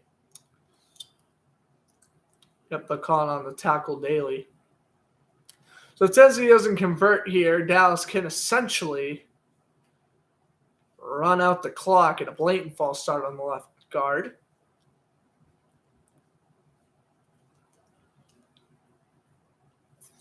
Here it is for all the marbles. 4th and 15. Haskins, the running back, in shotgun. Dobbs, 3-step drop back. Avoids the sack by Micah Parsons. He's got throw. He does. He's hit as he throws and it's bat away. Turnover on downs. Dallas keeps the 27-13 lead. And again, Josh Dobbs, no need to be ashamed of yourself, young man. You have, in my opinion, accomplished enough to be playing against Jacksonville next week. Let's take a look at week 14. Jaguars, Titans, Jacksonville, they've already beaten Tennessee. They have the tiebreaker in hand. Trevor Lawrence had a rushing touchdown. He also threw 3 to Zay Jones, to Evan Ingram, to Marvin Jones. Derrick Henry fumbled twice. Jacksonville won that game 36-22. And, I mean, the Baltimore win for Jacksonville was the beginning of the turnaround, but it was the Tennessee game where it was like, oh my God, a playoff spot's in reach. So take it as you will.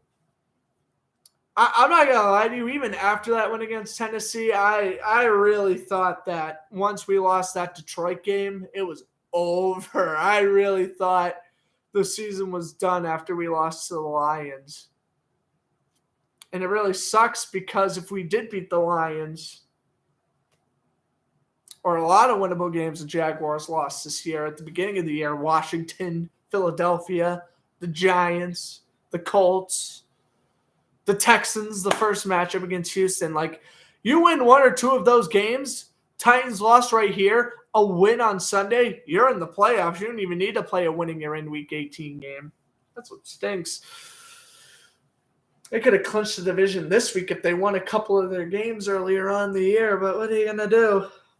Who knew Tennessee was going to lose 6 straight? Who knew Jacksonville was going to win 4 straight? I mean, who knew? Who knew 7 weeks ago? I'm not even going to lie. When the Jaguars beat the Raiders, I'm being dead serious with you. When the Jaguars beat the Raiders for their 3rd win of the season, I thought that was going to be their last win of the year. Dead honest. Maybe beat Houston in this upcoming game. But like Tennessee twice, Baltimore, Dallas. I'm thinking we're going to get destroyed. Detroit. I knew they'd be fine for a playoff spot at that point. Destroyed. They did get destroyed by Detroit. But again, maybe that was just a bump in the road. Here's Elliott on the handoff. Down to the 49, making it 3rd down and 8. And Zach Martin holding his ankle. Uh-oh, that's something to watch. Pro Bowl right guard, making his 9th Pro Bowl this season.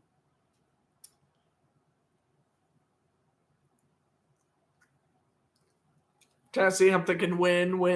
I mean, maybe they wouldn't beat Dallas, but like I'm expecting, or the Chargers, but like I'm expecting, they beat the Texans. They'd beat, what else have they lost to? The Titans. The beginning of the losing streak. Oh my goodness. CeeDee Lamb. Catch on the screen, and it's no good. 4th and 7, and we'll see a punt as we hit the 2-minute warning. They lost to Cincinnati. Who else did they lose to? They lost to the Giants and the Bills in weeks 1 and 2. I know that.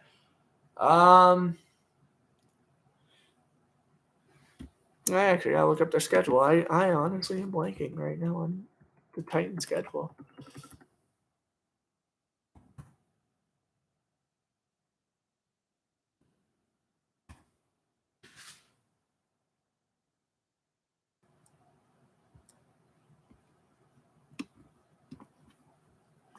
Jaguars and Titans right now is expected to be a 1 o'clock kickoff. No, it will not be.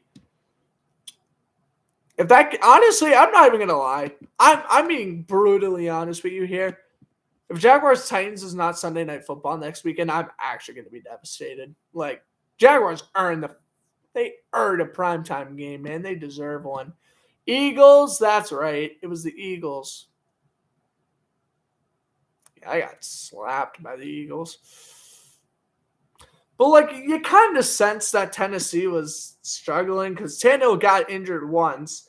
They were barely beating teams like the Colts, the Raiders, and the Broncos. I mean, you look at Tennessee, that I guess Green Bay was their most convincing win, but that was still when Green Bay was in free-for-all as Anger punts, as we are now after the 2-minute warning. Ball will roll down to the 8-yard line for it's down by Joseph. So I guess Green Bay was their convincing win, but was it really? It was against the free-falling Packers. Lose to the Bengals, and then they lost again to the Eagles. That's back-to-back playoff caliber opponents that you lost to. Then you lose to Jacksonville. Then the Chargers. Then the Texans. And I think they lost another game in between. I think they had their bye week in between all this. And now Tannehill's done for the regular season. Could be out for at least the divisional round, if not longer, if they were to make it. Tennessee trying to get anything going. Chestnut gets 12 on that run. Again, Josh Dobbs, not to be discouraged. It was his first career start. He threw his first career touchdown. Also threw his second career interception. But come on. Kept his team in it most of the way. And again, show more of a pulse than Malik Willis ever did. I'm being dead honest with you. If Dobbs played last week, there's a good chance they beat the Texans. And I'm being brutally honest with you there. We'll see if he starts next week. We'll see if they'll go with Willis. We'll see if Ryan Tannehill plays in a boot. We don't know. But again, all I'm saying is right now, Titans-Jaguars, as expected, is expected to be a 1 o'clock kickoff. No way it's a 1 o'clock kickoff, bro. The division's on the line. How could it be a 1 o'clock kickoff? At least make it a 4:25 game. You got to put some perspective. Titans are 0-7 this year against winning records. That's horrible. Here's a run by Chestnut down to the 39, and that's not even including the Jaguars. And Packers, two teams that are just a game below 500. That is rough. Well, actually, wait a minute. Never mind. They beat the Packers, but still, you get my point. It's final 23 seconds tick off. No spike. Appreciate everyone tuning in tonight. I'm Grant Fluff from Fletcher Sports Zone. Hope you enjoyed the broadcast. Chestnut wrapped to the ground, a loss of 4 by Clark, and that'll do it. Nissan Stadium, the Cowboys are going to go to 12-4. Titans drop their 6th straight game, going to 7-9. So even if Tennessee wins next week and gets the division win, they are still going to enter the playoffs a game below 500. I really hope everyone enjoyed the broadcast tonight. I'm Grant Fluff from Fletcher Sports. I'm saying enjoy the rest of your evening. Again, busy Sunday. We'll see. I'll try to do Ravens Steelers if I can. If not, I'll see you Monday for Bengals Bills. And until next time, I hope you guys enjoyed it. I'm Grant Fluff from Fletcher Sports Zone again saying enjoy the rest of your evening. Too evil to hope. Have fun in Lambeau Field this Sunday. And as for Kyle, please, Seahawks, beat the Jets. That'll also help out the Jaguars in the grand scheme of things. So I hope you guys enjoyed the broadcast as always, and I'll see you guys next week. Last broadcast of 2022. Almost forgot to mention that. Have a fantastic new year. Next time you'll be seeing the stream, it'll be 2023.